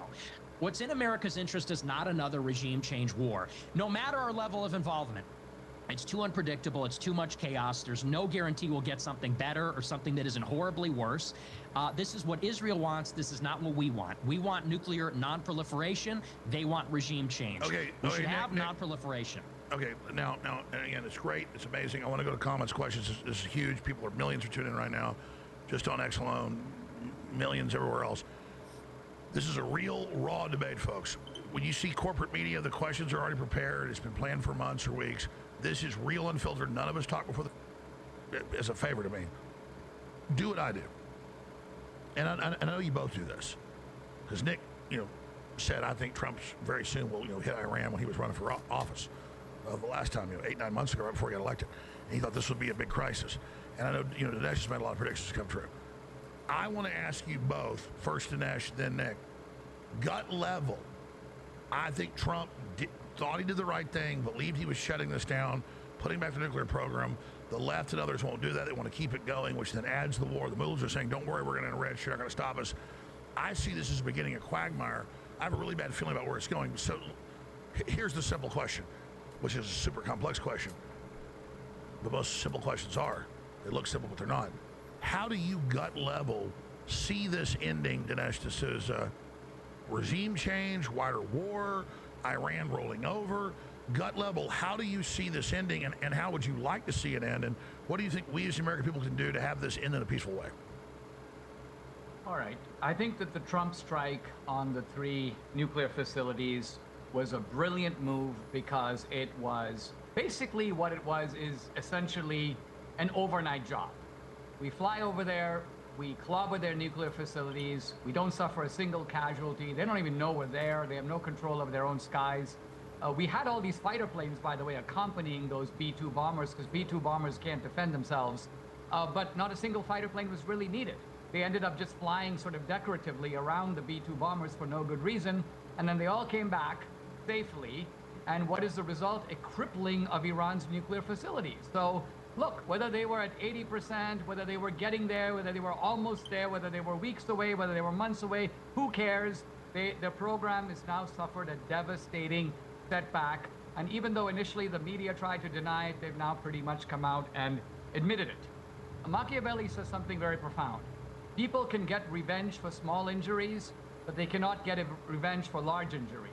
And what that means is that by and large, when you go poke somebody, they're going to come back and poke you back in the eye. On the other hand, if you give such a devastating blow from which they can never recover, they are too preoccupied with their own survival to even worry about you anymore. It's going to take a long time for Iran to get back on its feet. Now, I think that the mullahs are going to try to survive, to hang in there, to slowly rebuild their power.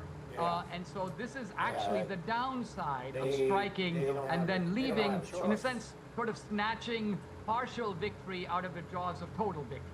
Because I don't think we're very far away from the mullahs essentially running away. There were even reports that some of the top Iranian officials were already starting to leave the country. And just before the regime falls, we go, oh, well, we better stop.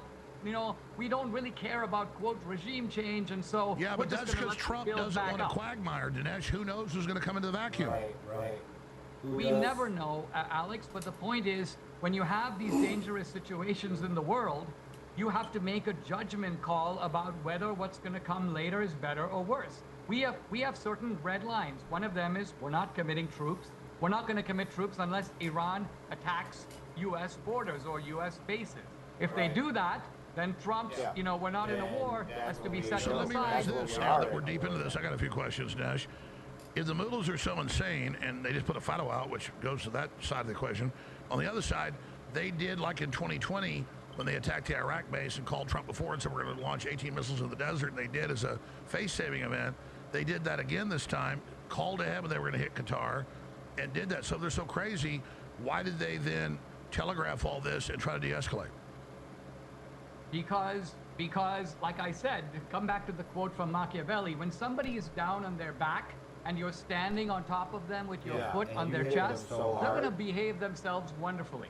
They're going to be very... See, Iran did not actually want to strike us because they realize, of course, the logic. If they strike us, we're going to strike them 10 times harder. And so they were like good pussycat. They basically were like, we'll behave ourselves, we'll pretend to attack you, and you pretend to go ouch, ouch, ouch. I mean, this is actually the definition of total victory.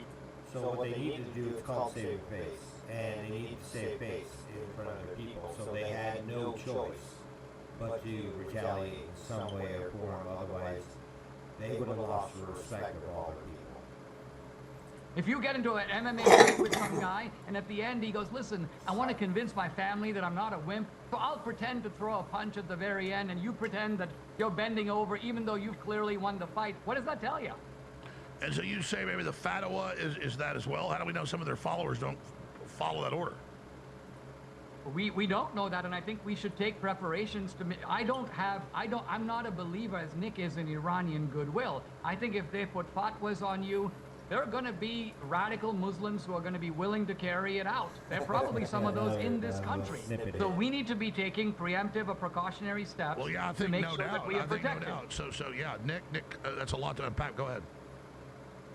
Yeah, to answer the original question, where this is going, I think we're trapped. I think we're trapped in a situation where now it's inevitable that there will be more tension. There will be more tension. There will be more conflict. We're not getting out of this.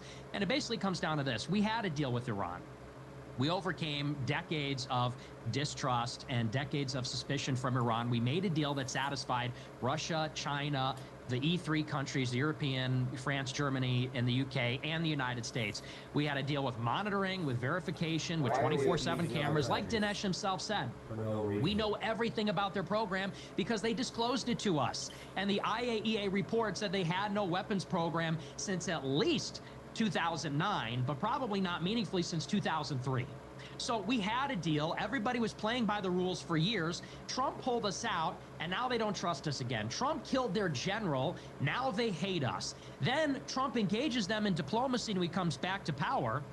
And there's all this fanfare about they're going to make a deal. We might be able to make terms with the United States. And what does Trump do? He says, we knew the whole time this was a ploy for a sneak attack by Israel to attack Iran. Then we come in and bomb them. And contrary to what Dinesh says, if there's some new report, I haven't seen it. On the contrary, U.S. intelligence, Europeans, Iran, and Israel all have said we did not destroy Fordo.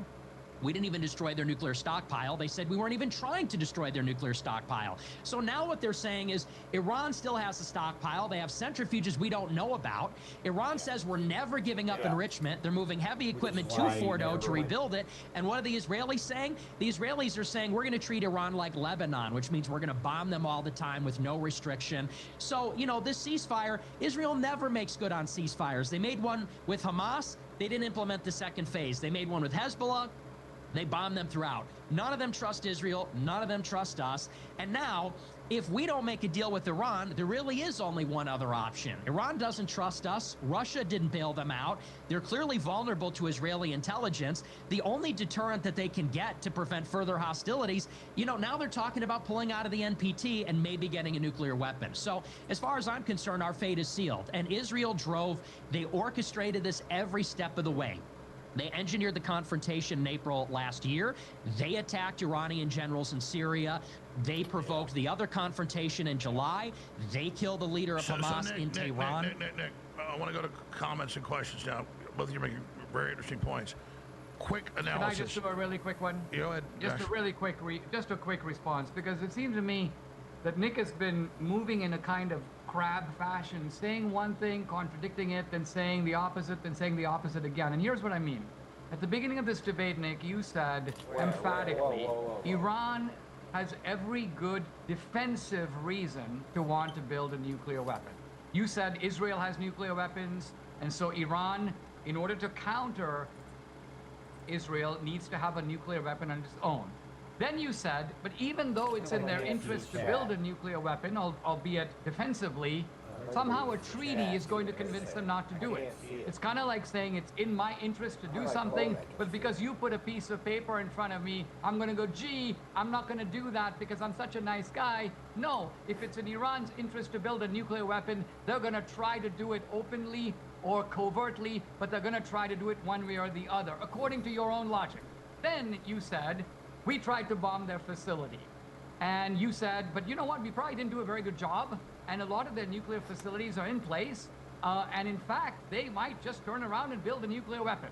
Now, you just told us that Iran has no desire to build a nuclear weapon. You told us earlier that it's against Islam. They've made some Islamic proclamation against it. But now you're telling us, first of all, that there were obviously some fairly advanced facilities. We tried to bomb them, but unsuccessfully. So they're still in place. And gee, if the Iranians get really mad, they can now just get together and put that nuclear bomb together. Well, obviously that means if it's in their interest to do it, and they're not that far from doing it now, we were certainly right to bomb them. If anything, we should have had a second round of bombing to make sure we finished the job, according to you. I want Nick to be able to comment. I'll keep you guys all night, but I want to go to these comments. You guys got to stay. We can do that.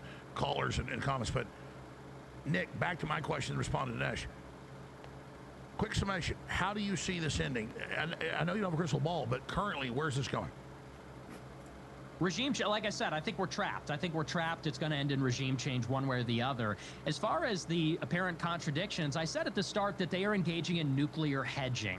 And what does that mean? It means that they have the infrastructure, the expertise, and the technology to make a bomb if the security situation demands it. The reason they probably could have developed a bomb by 2012. The earliest estimate says that Iran could have had a bomb.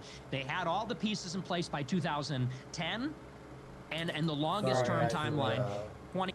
Sorry guys for the static in the background. It's a fan. I thought I cured that. I've been looking at the audio input here, and I guess it is in the background.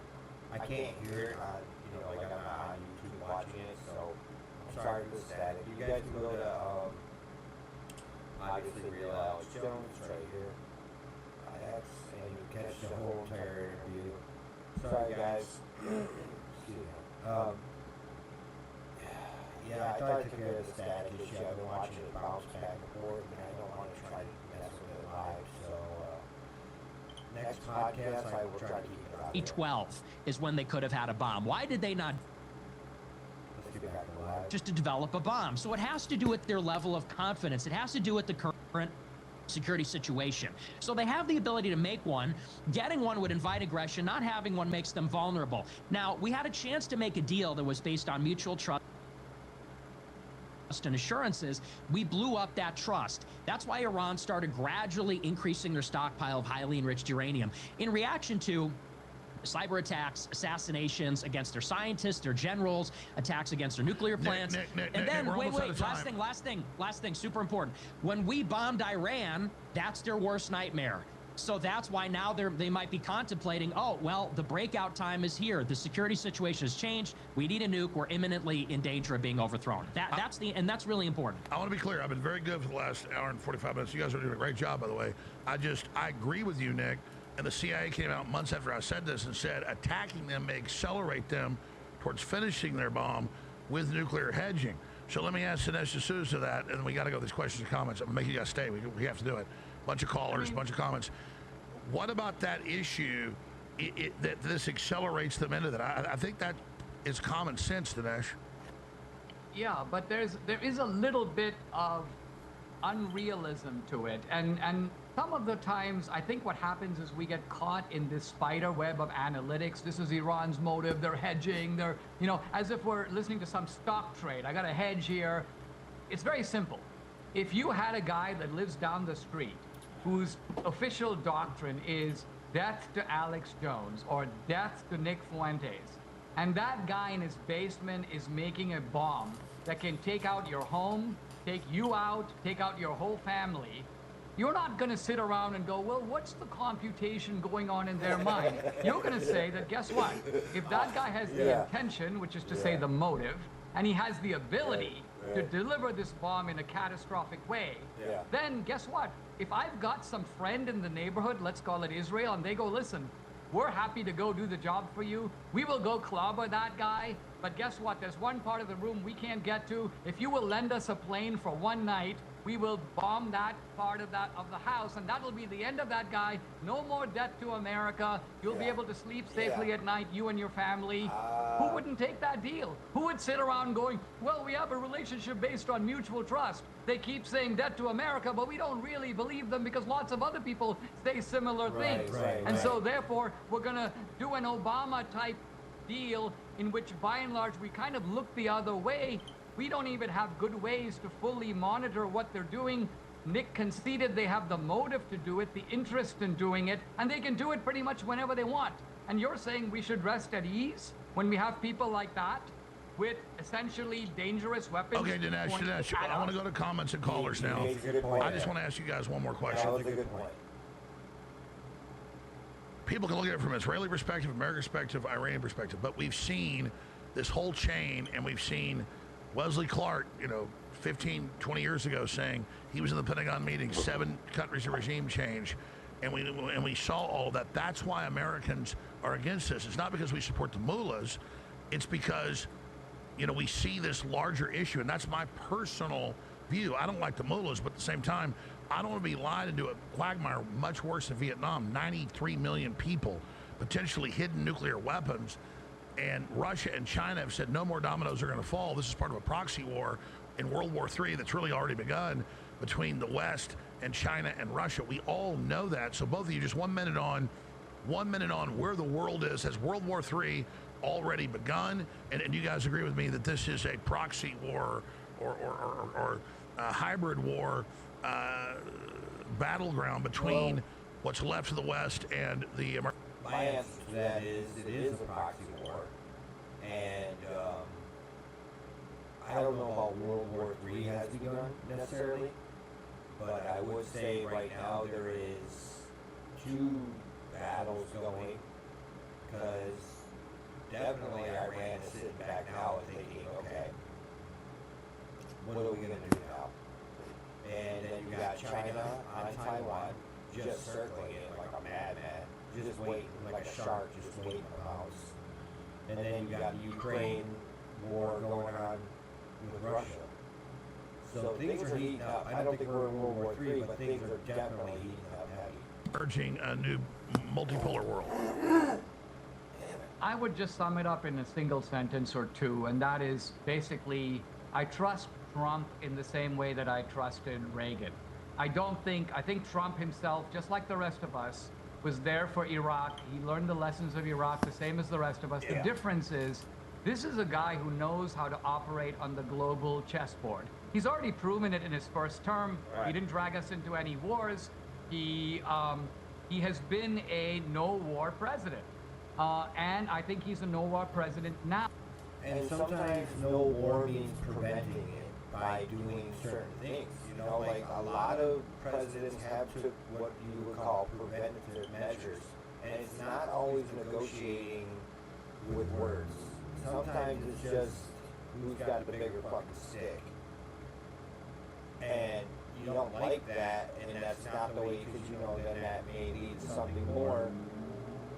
But a lot of times it can also just lead to peace. So it's a double-edged sword, and sometimes you got to walk that fucking line. So. Now, I think he's trying to settle the issue in the Middle East the same way as he's trying to settle the issue in Ukraine. This is not the same between the two parties. Kamala Harris would never have ordered this strike on Iran. Why? Because she has too many jihadis in her own party. This is the party of Ilhan Omar. It's the party, and I'm afraid it's a party.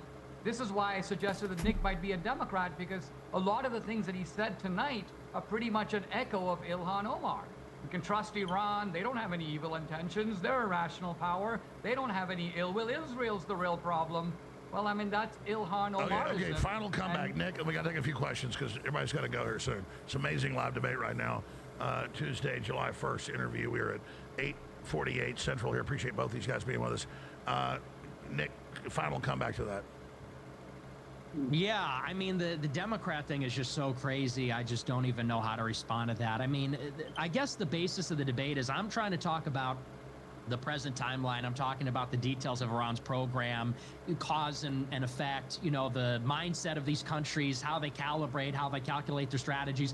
And then we get these kind of like fables, you know, from the cave paintings of Lascaux, the Barbary pirates, you know, Ronald Reagan. And it's just like, what am I watching here? I feel like we're just in two different universes. And, you know, look, I was sympathetic to a lot of those arguments at one time. I read your books, Dinesh, and I watched your speeches when I was in high school, and I was big into Fox News and all that stuff. But I just feel like it's a completely different reality. And I would say that the big picture, which we can all see, is that the Israelis once again are trying to drive us into another one of their wars, some dimension of U.S. involvement that is really not in our interest. I don't trust Trump at all.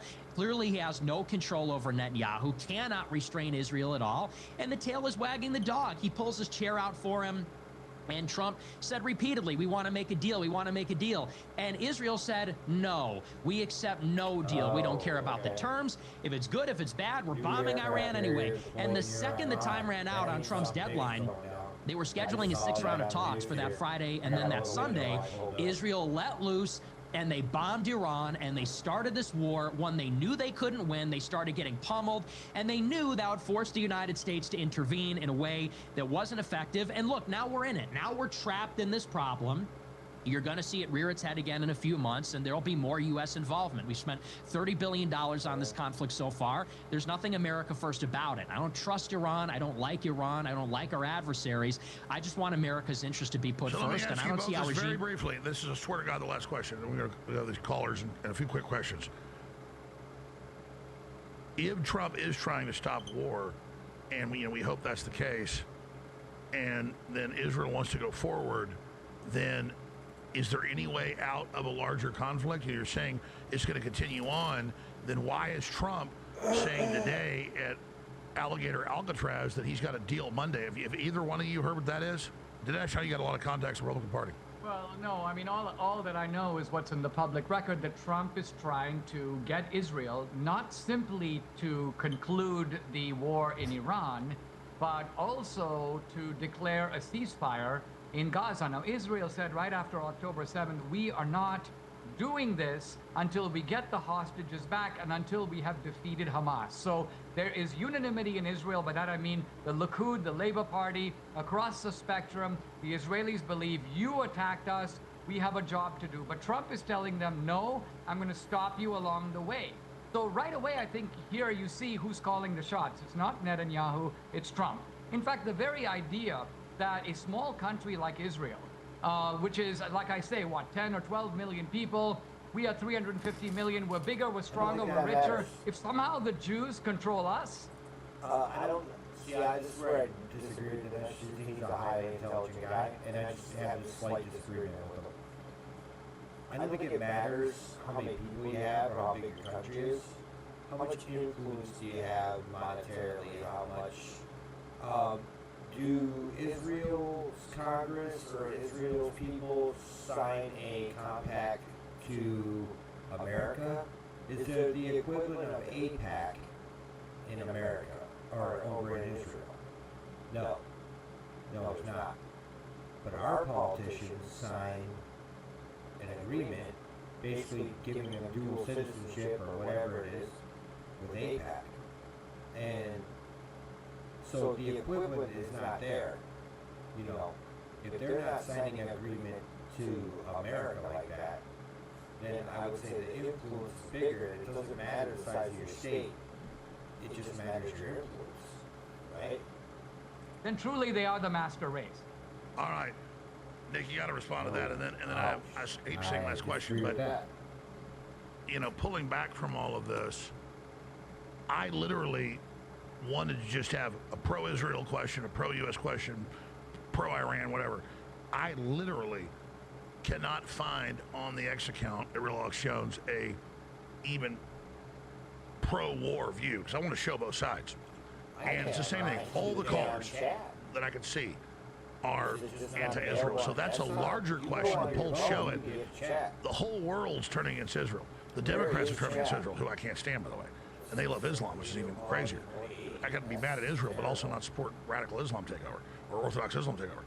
So I think it's fair to say maybe you both disagree with me, or maybe Dinesh D'Souza. They kill people that are trying to get aid supplies. They kill innocent civilians. They rape prisoners.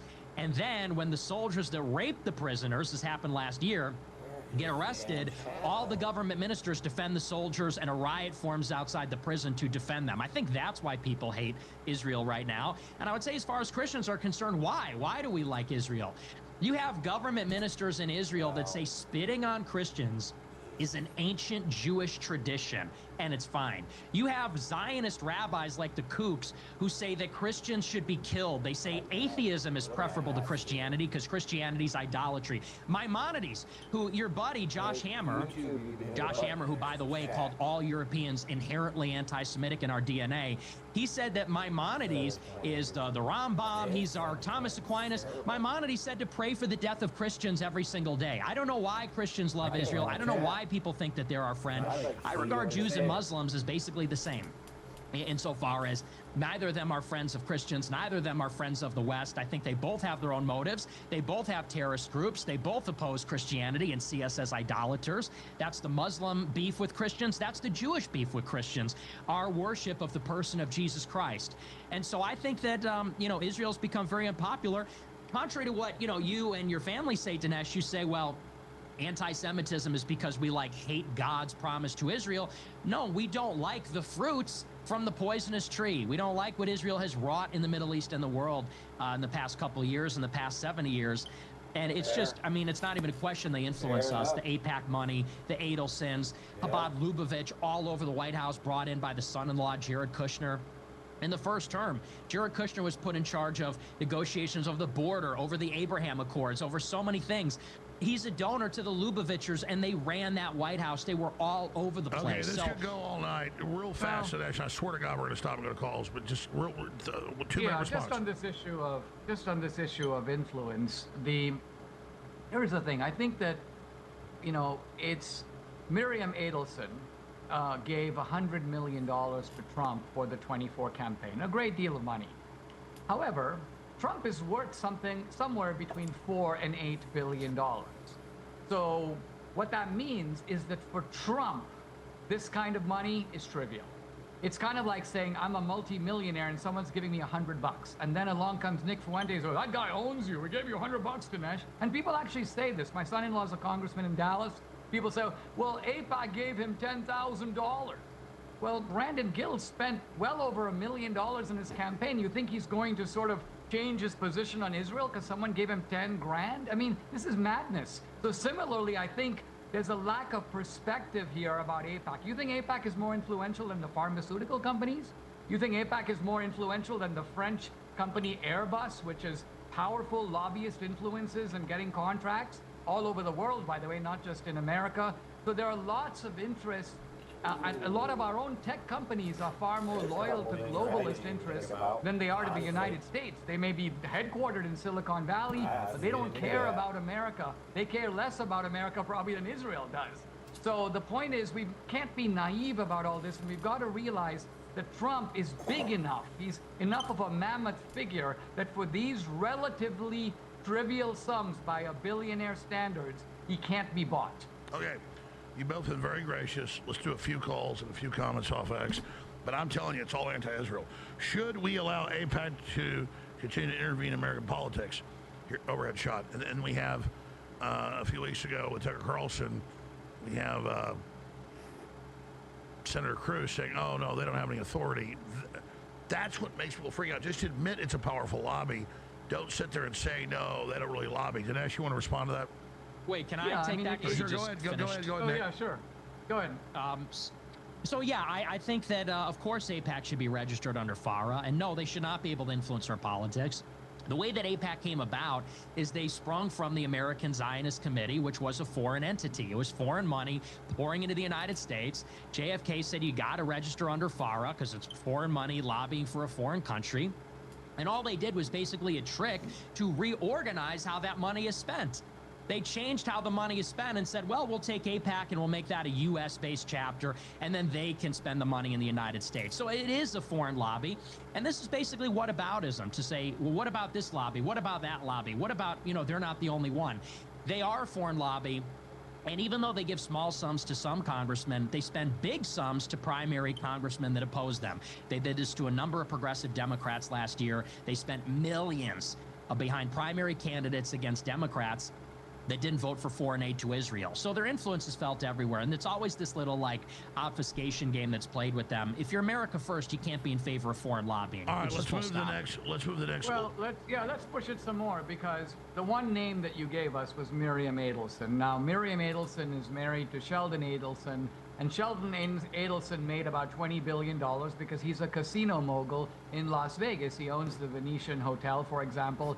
So here's a guy who's an American citizen. He's a Jew, but we're not talking about the Israeli government. So are you saying that you want a law that says that Sheldon Adelson, an American citizen, can't spend money on lobbying? And how would you tell us what this law would? Are you going to single out AIPAC, or are you going to say that basically no foreign interests can lobby in the United States, which, by the way, I'm in favor of. I'm not against it. I'm simply against what it appears to me to be a kind of conflation between the foreign interests of a foreign state, Israel, and American Jews, who are no different than Irishmen, who, by the way, are very involved in Ireland's politics.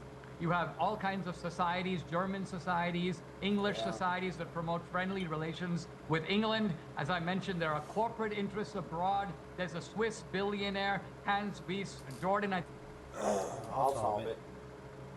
All money given to all politicians should go up like a baseball card online. And every single one of them, you can go down the line and see how much they gave, what they gave, how they gave it, and what for. Boom, boom, boom, boom, boom, boom. No matter American, no matter if they're foreign. And I think that would solve a lot of things. And then you would know who's paying for who. I think as the guy's name is, he plows tons of money into the Democrats. George Soros is a massive influence, a lot of money that's made abroad, now being deployed within American politics. So yeah, if you want to have some restrictions on foreign money, I say more power to it. But weirdly, you seem to be wanting to restrict the one money that's actually coming to benefit MAGA against these left-wing Democrats, as you say, and you've not said one word about foreign money that's going to these left-wing Democrats in the first place. I am against all foreign lobbying. I am against all foreign money. And the problem with this is, you talk about Sheldon Adelson, you say, well, he's an American citizen, so what would you do about him? Well, let me ask you about Sheldon Adelson. Yes, American citizen, born and raised in Northeast. Sheldon Adelson, when he died, His body was flown to Israel, where he was buried, and the body was greeted on the tarmac by Benjamin Netanyahu. Sheldon Adelson said he wished he served in the IDF and not the U.S. military. He said, "My heart is in Israel." He lobbied the Trump administration to pardon Jonathan Pollard, who is an Israeli spy, stealing our secrets and giving them to Israel. This was something he lobbied for 10 years. Like, this guy clearly was a foreign agent. Do you see any sort of problem with that? I mean, don't you think that his citizenship is sort of a technicality, or do you take any issue at all with his clear foreign allegiance to the state of Israel? Look, all I'm saying is that there are numerous examples of Americans, homegrown, who have for he stumped him with that. Okay. some reason or another fallen in love with some foreign country. I mean, I'll give some examples. There were countless Americans who went What about to the Soviet Adelson? What, do you Union. have a Hold on. problem with that? Yes, of course I do. Of course I do, but Okay. I'm just saying that there's nothing uniquely Israeli about it. Think of all the Sandinistas. Think of all the Americans who went down there. Think of the number of Americans who went and fought in the Spanish Civil War. They were obviously putting other countries first. There were many Americans. Look at the Rosenbergs. They spied against the United States for the Soviet Union. Klaus Fuchs. But doesn't that just make Nick's point? So what I'm getting at is there's an American tradition of Americans who, for whatever reason, sometimes ethnicity, sometimes ideology, they start putting another country first. Are you asking me if that's wrong? Yes, it is. And I Well, think when they break the law, they should be punished. As That's the the point. Rosenbergs, of course, were put to death. Klaus That's Fuchs the was point. arrested. So we have laws and we should enforce them. A lot of times, a lot of this bad stuff goes on because people in this country, our own people, allow it to happen. How did we get 10 million illegals? Because the Biden-Harris people went to the border basically and said, wink, wink, wink, come on over. So Well, do they I didn't say like wink, the wink, wink. illegals? No. Biden said, when but I we win. did let them in. When Biden said I win, immediately surged the border. So I think that's not open for debate.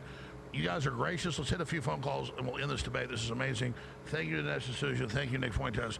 We've got loaded phone lines, hundreds of questions. Let's just get to a few of these real fast. So when I go to these callers, ask your question or make your statement. We're going to go to the next person. Ronan in Texas, you're on the air with our guests during this debate. Go ahead. Yeah, I'll make this brief, and hopefully, Nick, you go on Rumble after this. But this is a question framed to Dinesh. Yeah, the entire Middle East hates us because of us I think acting he as a front made against Nick's around point wrong 48. because Nick We've was laid waste saying the that. entire region, and Israel is always crying out as they strike others as usual. But my question is, what is your solution to this entire problem that is in America's interest? Because clearly supporting Israel is not in our best interest. So what would your actual solution be moving forward with this Iran problem that stems from us backing Israel? That I think the solely question in is, America's what is the interest? American interest in controlling the Middle East? Dinesh D'Souza. Yeah. So the premise, the entire region hates us, can be immediately tested by asking, did the Saudis hate us? No.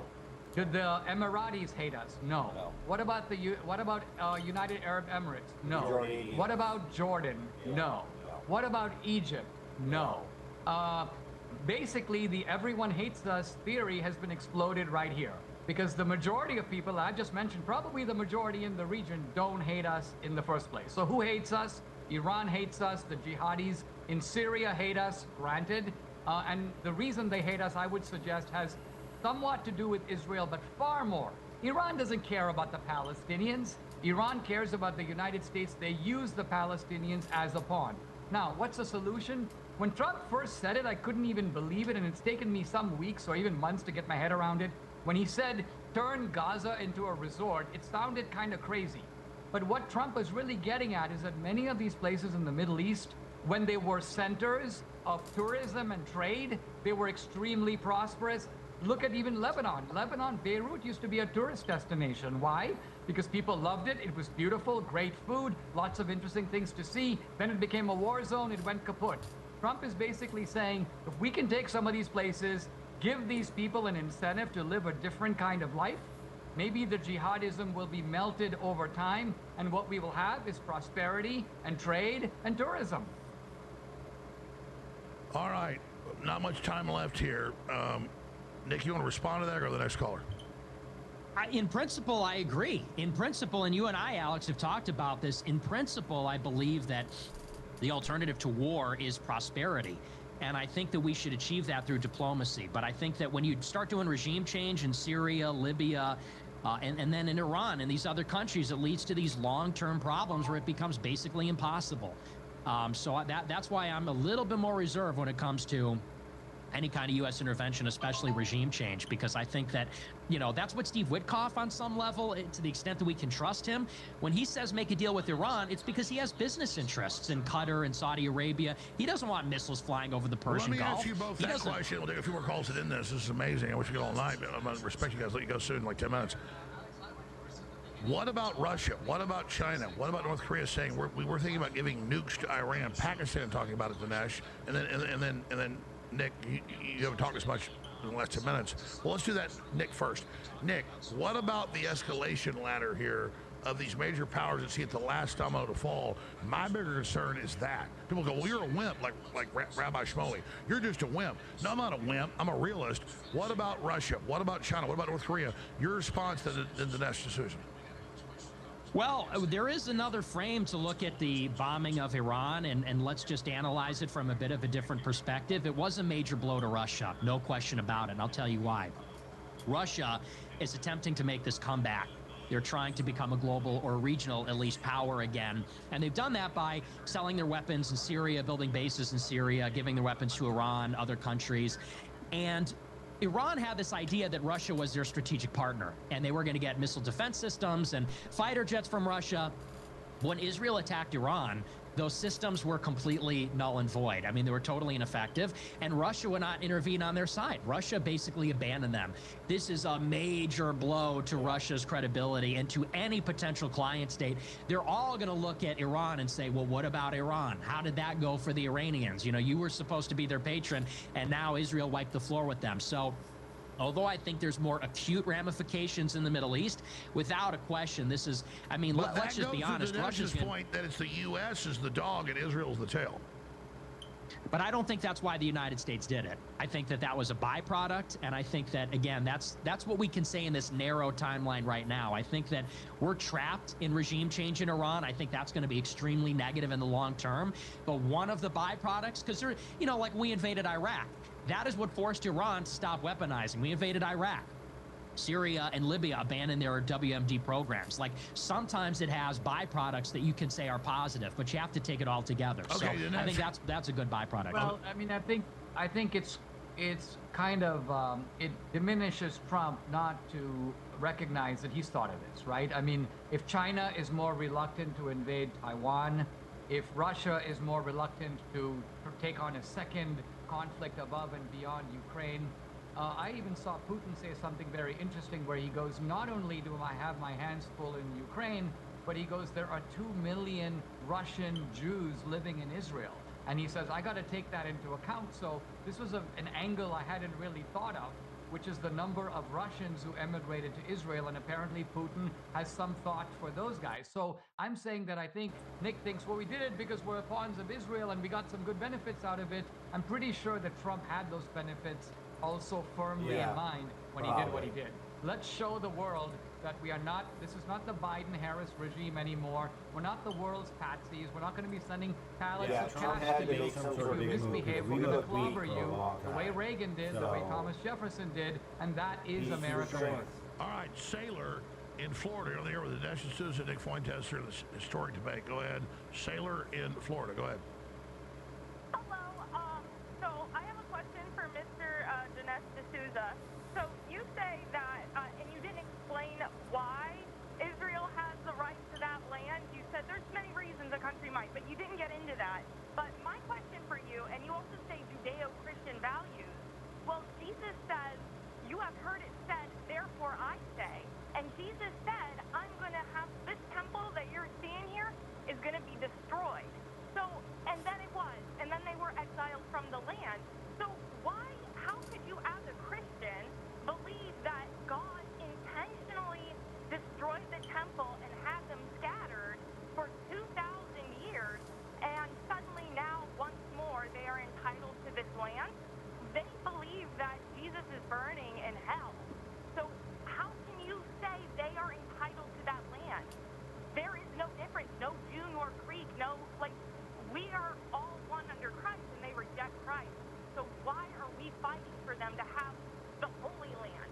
It should be ours. Jesus lived there. Okay, thank you, Sailor. Dinesh D'Souza, go ahead. Yeah, there are two aspects to all this. One is a sort of theological one, and the other is historical. When I mentioned earlier about this is their original or aboriginal or their land, I was actually making an historical point. But let me address the theological one very briefly first. The Bible predicts in numerous places that the Jews, after being scattered to the ends of the earth, will return to their homeland. Now, if you read this in the Bible 100 years ago or 200 years ago, it would have seemed like the most preposterous, implausible, ridiculous thing to say, because no other group has ever done this. No other group has been scattered in this way and come back to the same land and speaking the same language and following the same rites and customs and having maintained their tribal identity and worshiping the same God. But the Jews have. The Bible predicted it, and it's come true. And you have to attach some theological significance to that. Now, with regard to what you were saying about the Jews being there, I'm writing a book currently on biblical archaeology. And this is the archaeology that began in the late 19th century. It's continued through the 20th century, but massive archaeological discoveries in the last 20 years. And it turns out that there's archaeological evidence now for Abraham. There's archaeological evidence for King David's palace. King David, by the way, lived 1,000 years before Christ. There's archaeological evidence. The seals of Isaiah and Jeremiah, the prophets, have been found. So these are not mythical figures. These are historical figures. And what does this prove? That the Jews were there. They were there in 2000 BC, 4,000 years ago. So whose land is it if not theirs? Okay, so let me just... Ain't that the truth? Whose land is it if it's not theirs? Oh, what's going on? We froze up.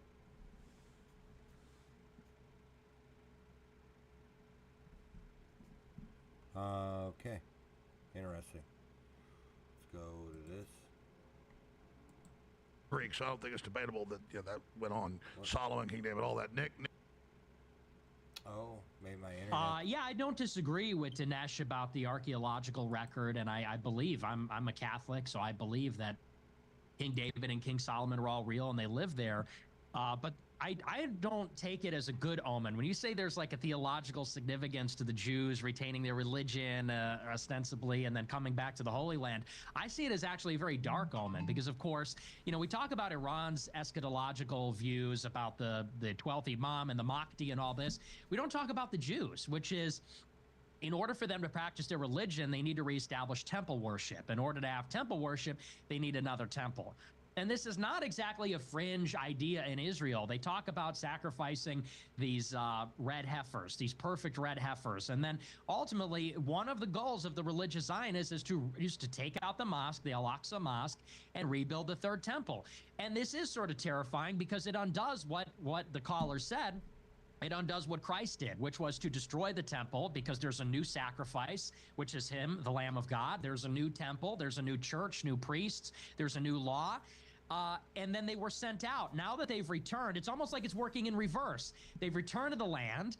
And then, it might point towards maybe they're going to rebuild the temple. And who will inhabit the temple? The Jews say that our religion is dead because Christ is dead, they say. They say their religion is alive and their Messiah is yet to come.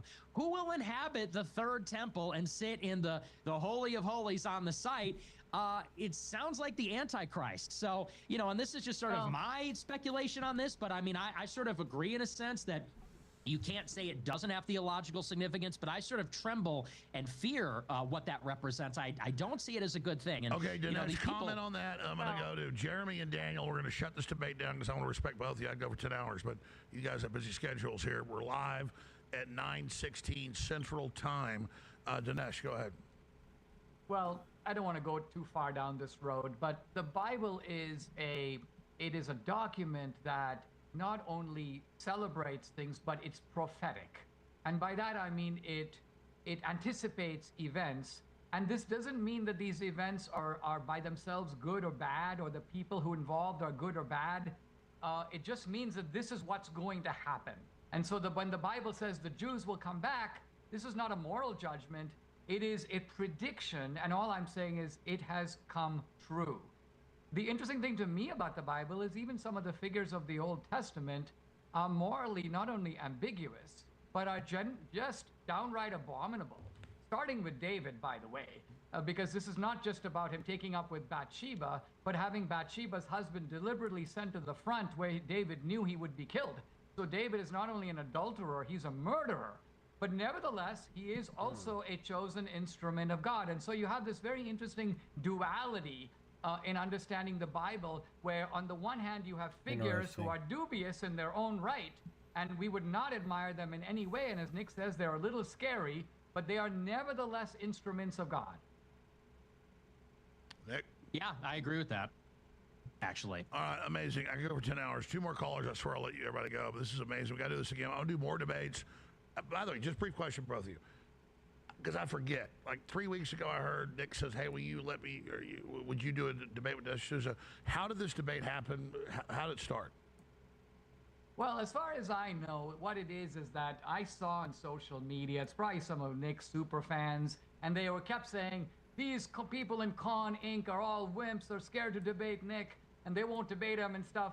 And I just replied to a couple of those guys and go, well, I'm not scared to debate him. I'd be happy to do it. And then I just left it at that, and somehow kind of the snowball like this. gathered more snow. Much more. And to be honest, I got to say, I mean, Nick, I have seen some of your funny routines on social media, and I expected a very different kind of debate. I thought you'd be basically talking about how, Indian people smell bad and things like this. And I had no idea where this was really going to go.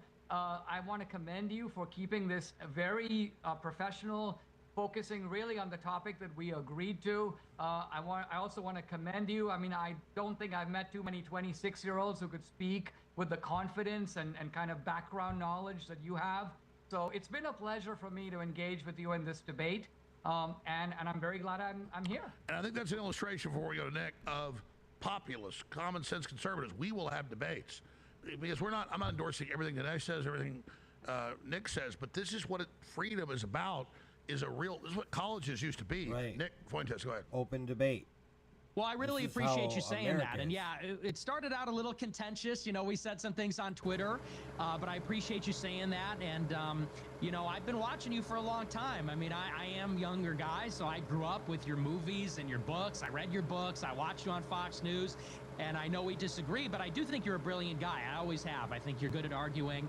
And I've argued this subject with a lot of people. And I think you're a pretty skilled debater yourself. So so I appreciate it too. You could have taken it a lot of ways. You could have hit me and called me an anti-Semite and, really railed on me. So I also appreciate that, we kept it cordial, and we, there's a little flair and things, but we kept it about the issue. And I had a great time too. I think the audience learned a lot. Good. 2 more callers. We're going to let crew go. Some of the crew at 6 a.m. Some of the stuff I didn't know either. I'm having fun here, but we got to stop at some point. Who does have someone to the last 2 callers? Jeremy and Daniel. Jeremy and Jimmy's here on the air. Go ahead. A question. Go ahead. Oh, hello. Am I on? Yeah, you're on. Go ahead. Awesome. Go ahead. Okay. Specific dates, policies, outcomes. Don't let them reframe your position. All right, listen. I took your call off the question you asked. I'm not having a philosophical about shifting debates. What is your comment? Ooh, Alex, Well, I'm yeah, going to pissy. tell Nick, in the future when debating Dinesh, just say, do not redeem the time. All right, enough. I know it's all big joke. It's all big, whatever. Exactly what we're talking about. Like He wants you put a Nick to hire him as a debate coach. I don't think Nick really needs him, to be honest. Yeah, I don't think so either. Okay, Thank let's you. see what another serious caller here. Daniel. You had known that one of those calls were going to come in. Yeah, thanks for taking my call, Alex. I love how this debate came right on the heels of the Tucker Carlson, Ted Cruz debate, where Cruz was defending Israel's war against Iran. So my question is for Dinesh D'Souza. How much of this war attacking Iran, defending Israel, is do you base it upon Christian Zionism and dispensationalism, which is an erroneous view of the scripture? Without getting into the issue of sort of biblical exegesis, my views about politics are entirely secular. And by that I mean, I see the world as a dangerous place. I think there are lots of bad guys in the world, and it's naive to think that we can make treaties with all of them. What we have to do is realize that occasionally a good thrashing is very necessary to put people in their place and keep them from their nefarious designs.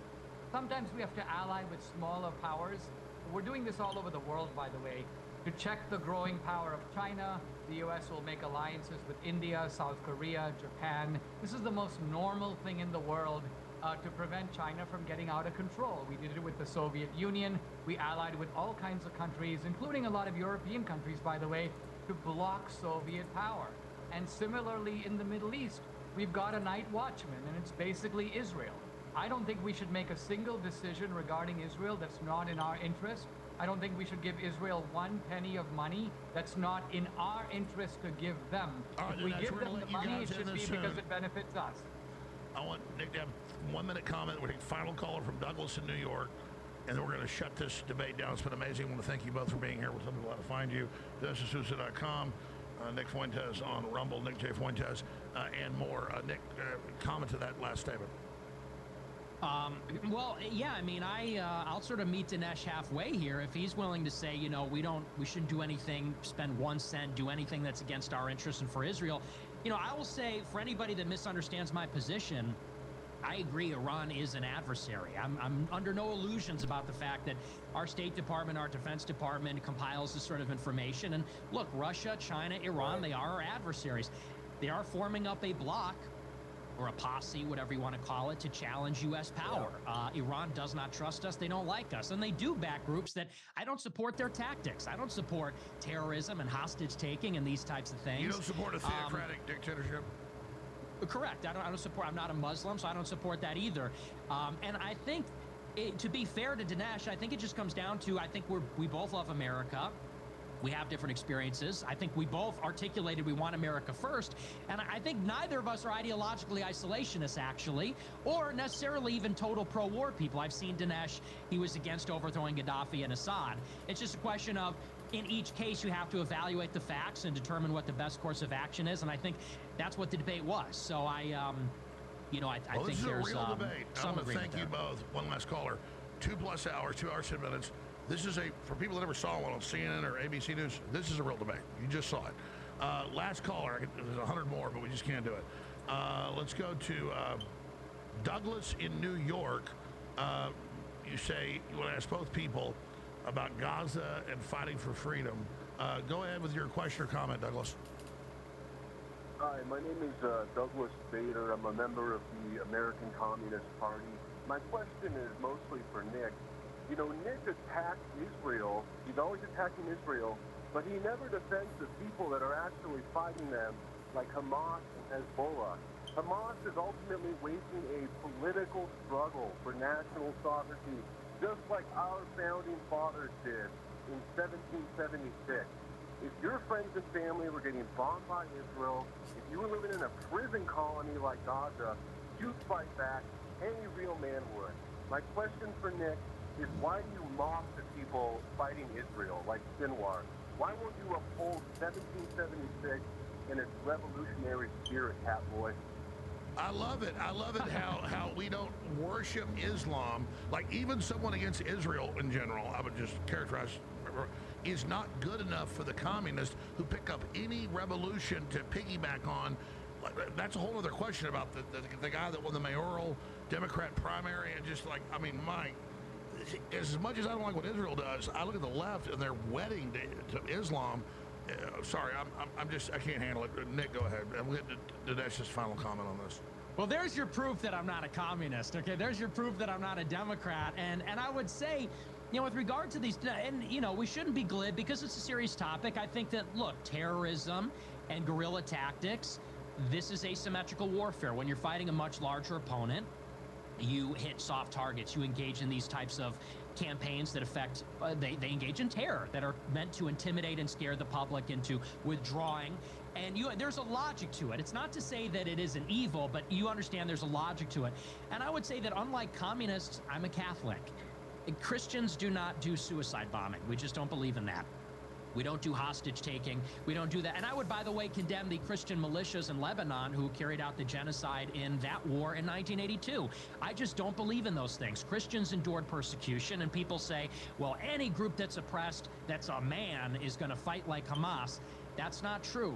Christ bore the suffering on the cross, and so did the apostles, and so did the martyrs. And, you know, that's our religion. So I'm not a communist. I don't believe in this, like, our theory, you know, rest in power and power to the people. I'm not a communist. Well, that's another okay, question to close this out for both of you, then I swear I'll stop. Yeah, let me say just a word about this, if I can, Alex. Yes. And it's this, because it's in reference to what Nick said earlier about the fact that Christians are somehow like equidistant from the Jews and from the Muslims. And I think that that is wrong on two separate counts.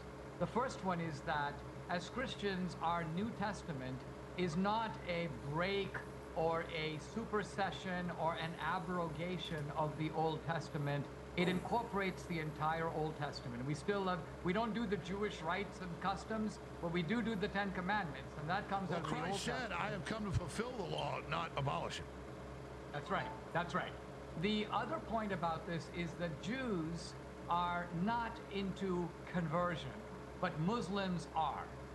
Jews, in other words, by and large, are happy to be Jews. They don't really want anyone else to be Jews. They make it really difficult to become a Jew. But on the other hand, Muslims are not only so eager to convert that they want to talk to you about it, but they're perfectly willing to hit you over the head. Well, Islam and means make submission. It means submission to them. There you go. That's a key difference between Judaism and Islam, which is that Islam will force you and kill you, and will in fact kill Muslims who defect from the faith. Look at Salman Rushdie, for example, who still has fatwas on his life. The Jews don't do that kind of thing. Wow. Final comment, and then final comment from Dinesh. Incredible debate. I want to thank you both. Nick Fuentes.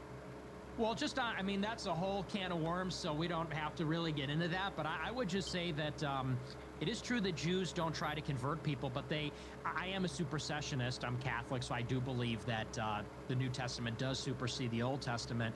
And I would say that if you look at the modern Jewish religion, there's no basis in the Bible. They look at the 613 commandments from the Bible, but they also believe that they received an oral tradition and a mystic tradition on Mount Sinai, that Moses went up and he didn't just get the 10 commandments, but he got the Talmud, that he got the Kabbalah. And, you know, there's these forgeries in the Middle Ages that say that he got this mystical tradition.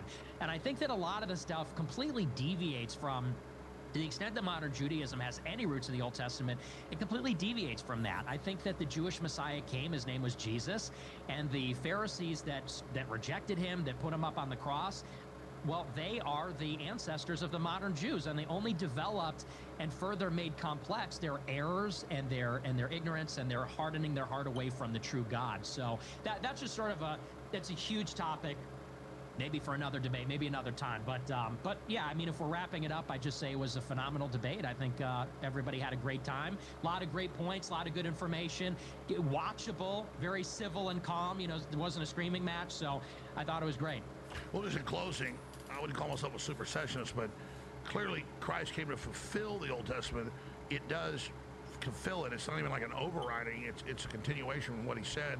And the covenant for everybody, not just the Jews. So there you go. Dinesh, final 60 seconds.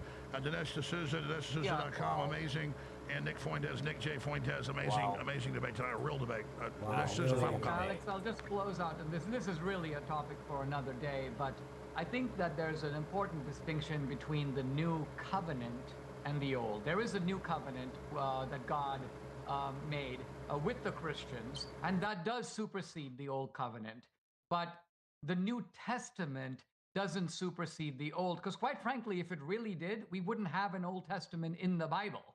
The New Testament, I think a phrase I learned in Christian philosophy many years ago is that the New Testament is in the Old concealed, and the Old Testament is in the New revealed. Yes. So you see here the intimate relationship between the Old and the New Testament. No, I agree. It is a completion. It is a fulfillment. It's one compendium. Exactly. So I don't think I'm just saying the new is the completion. All right. Amazing, incredible interview. This is what the left doesn't want. They're the ones that want to censor. This was totally different and free. Thank you so much, gentlemen, for being with us. Thank you so much. All right. Well, that was a 2-hour plus debate. I think we did A- for me, B, A+ for our guest, and A- for what the enemies will say about us. But at the end of the day, the crew did an A+ job, and I really appreciate everybody. Wow. I've been up since 5 a.m., actually 4:45. But I'll be back tomorrow, 11 a.m. Central.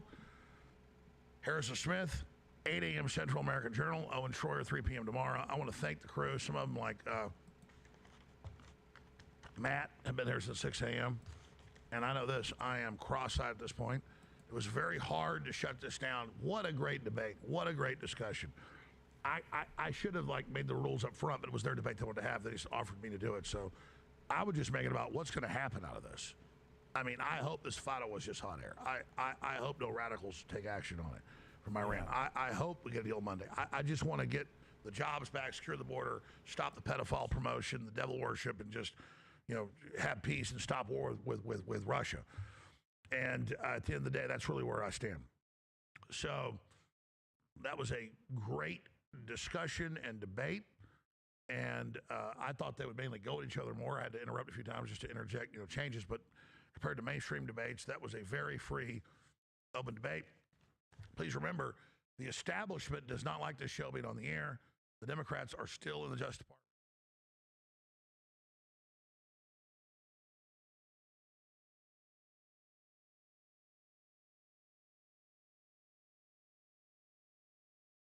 It's all free to air. And the live feed at 9:34.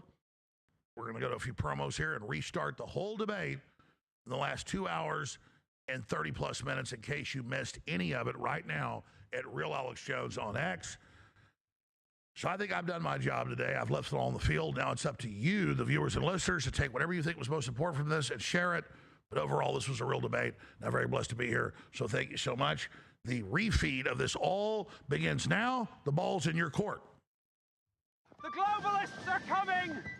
The globalists are coming! Gates. That was one hell of a debate. I hope you guys enjoyed it. I sure did. Thank you for coming to Pulse Point.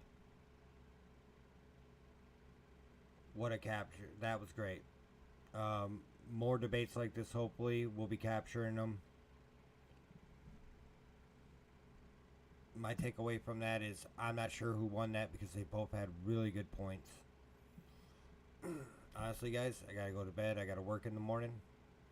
I wish I could stay on and have a full-fledged conversation about this, but maybe we will pick up where we left off tomorrow or something, because, wow, what a great debate.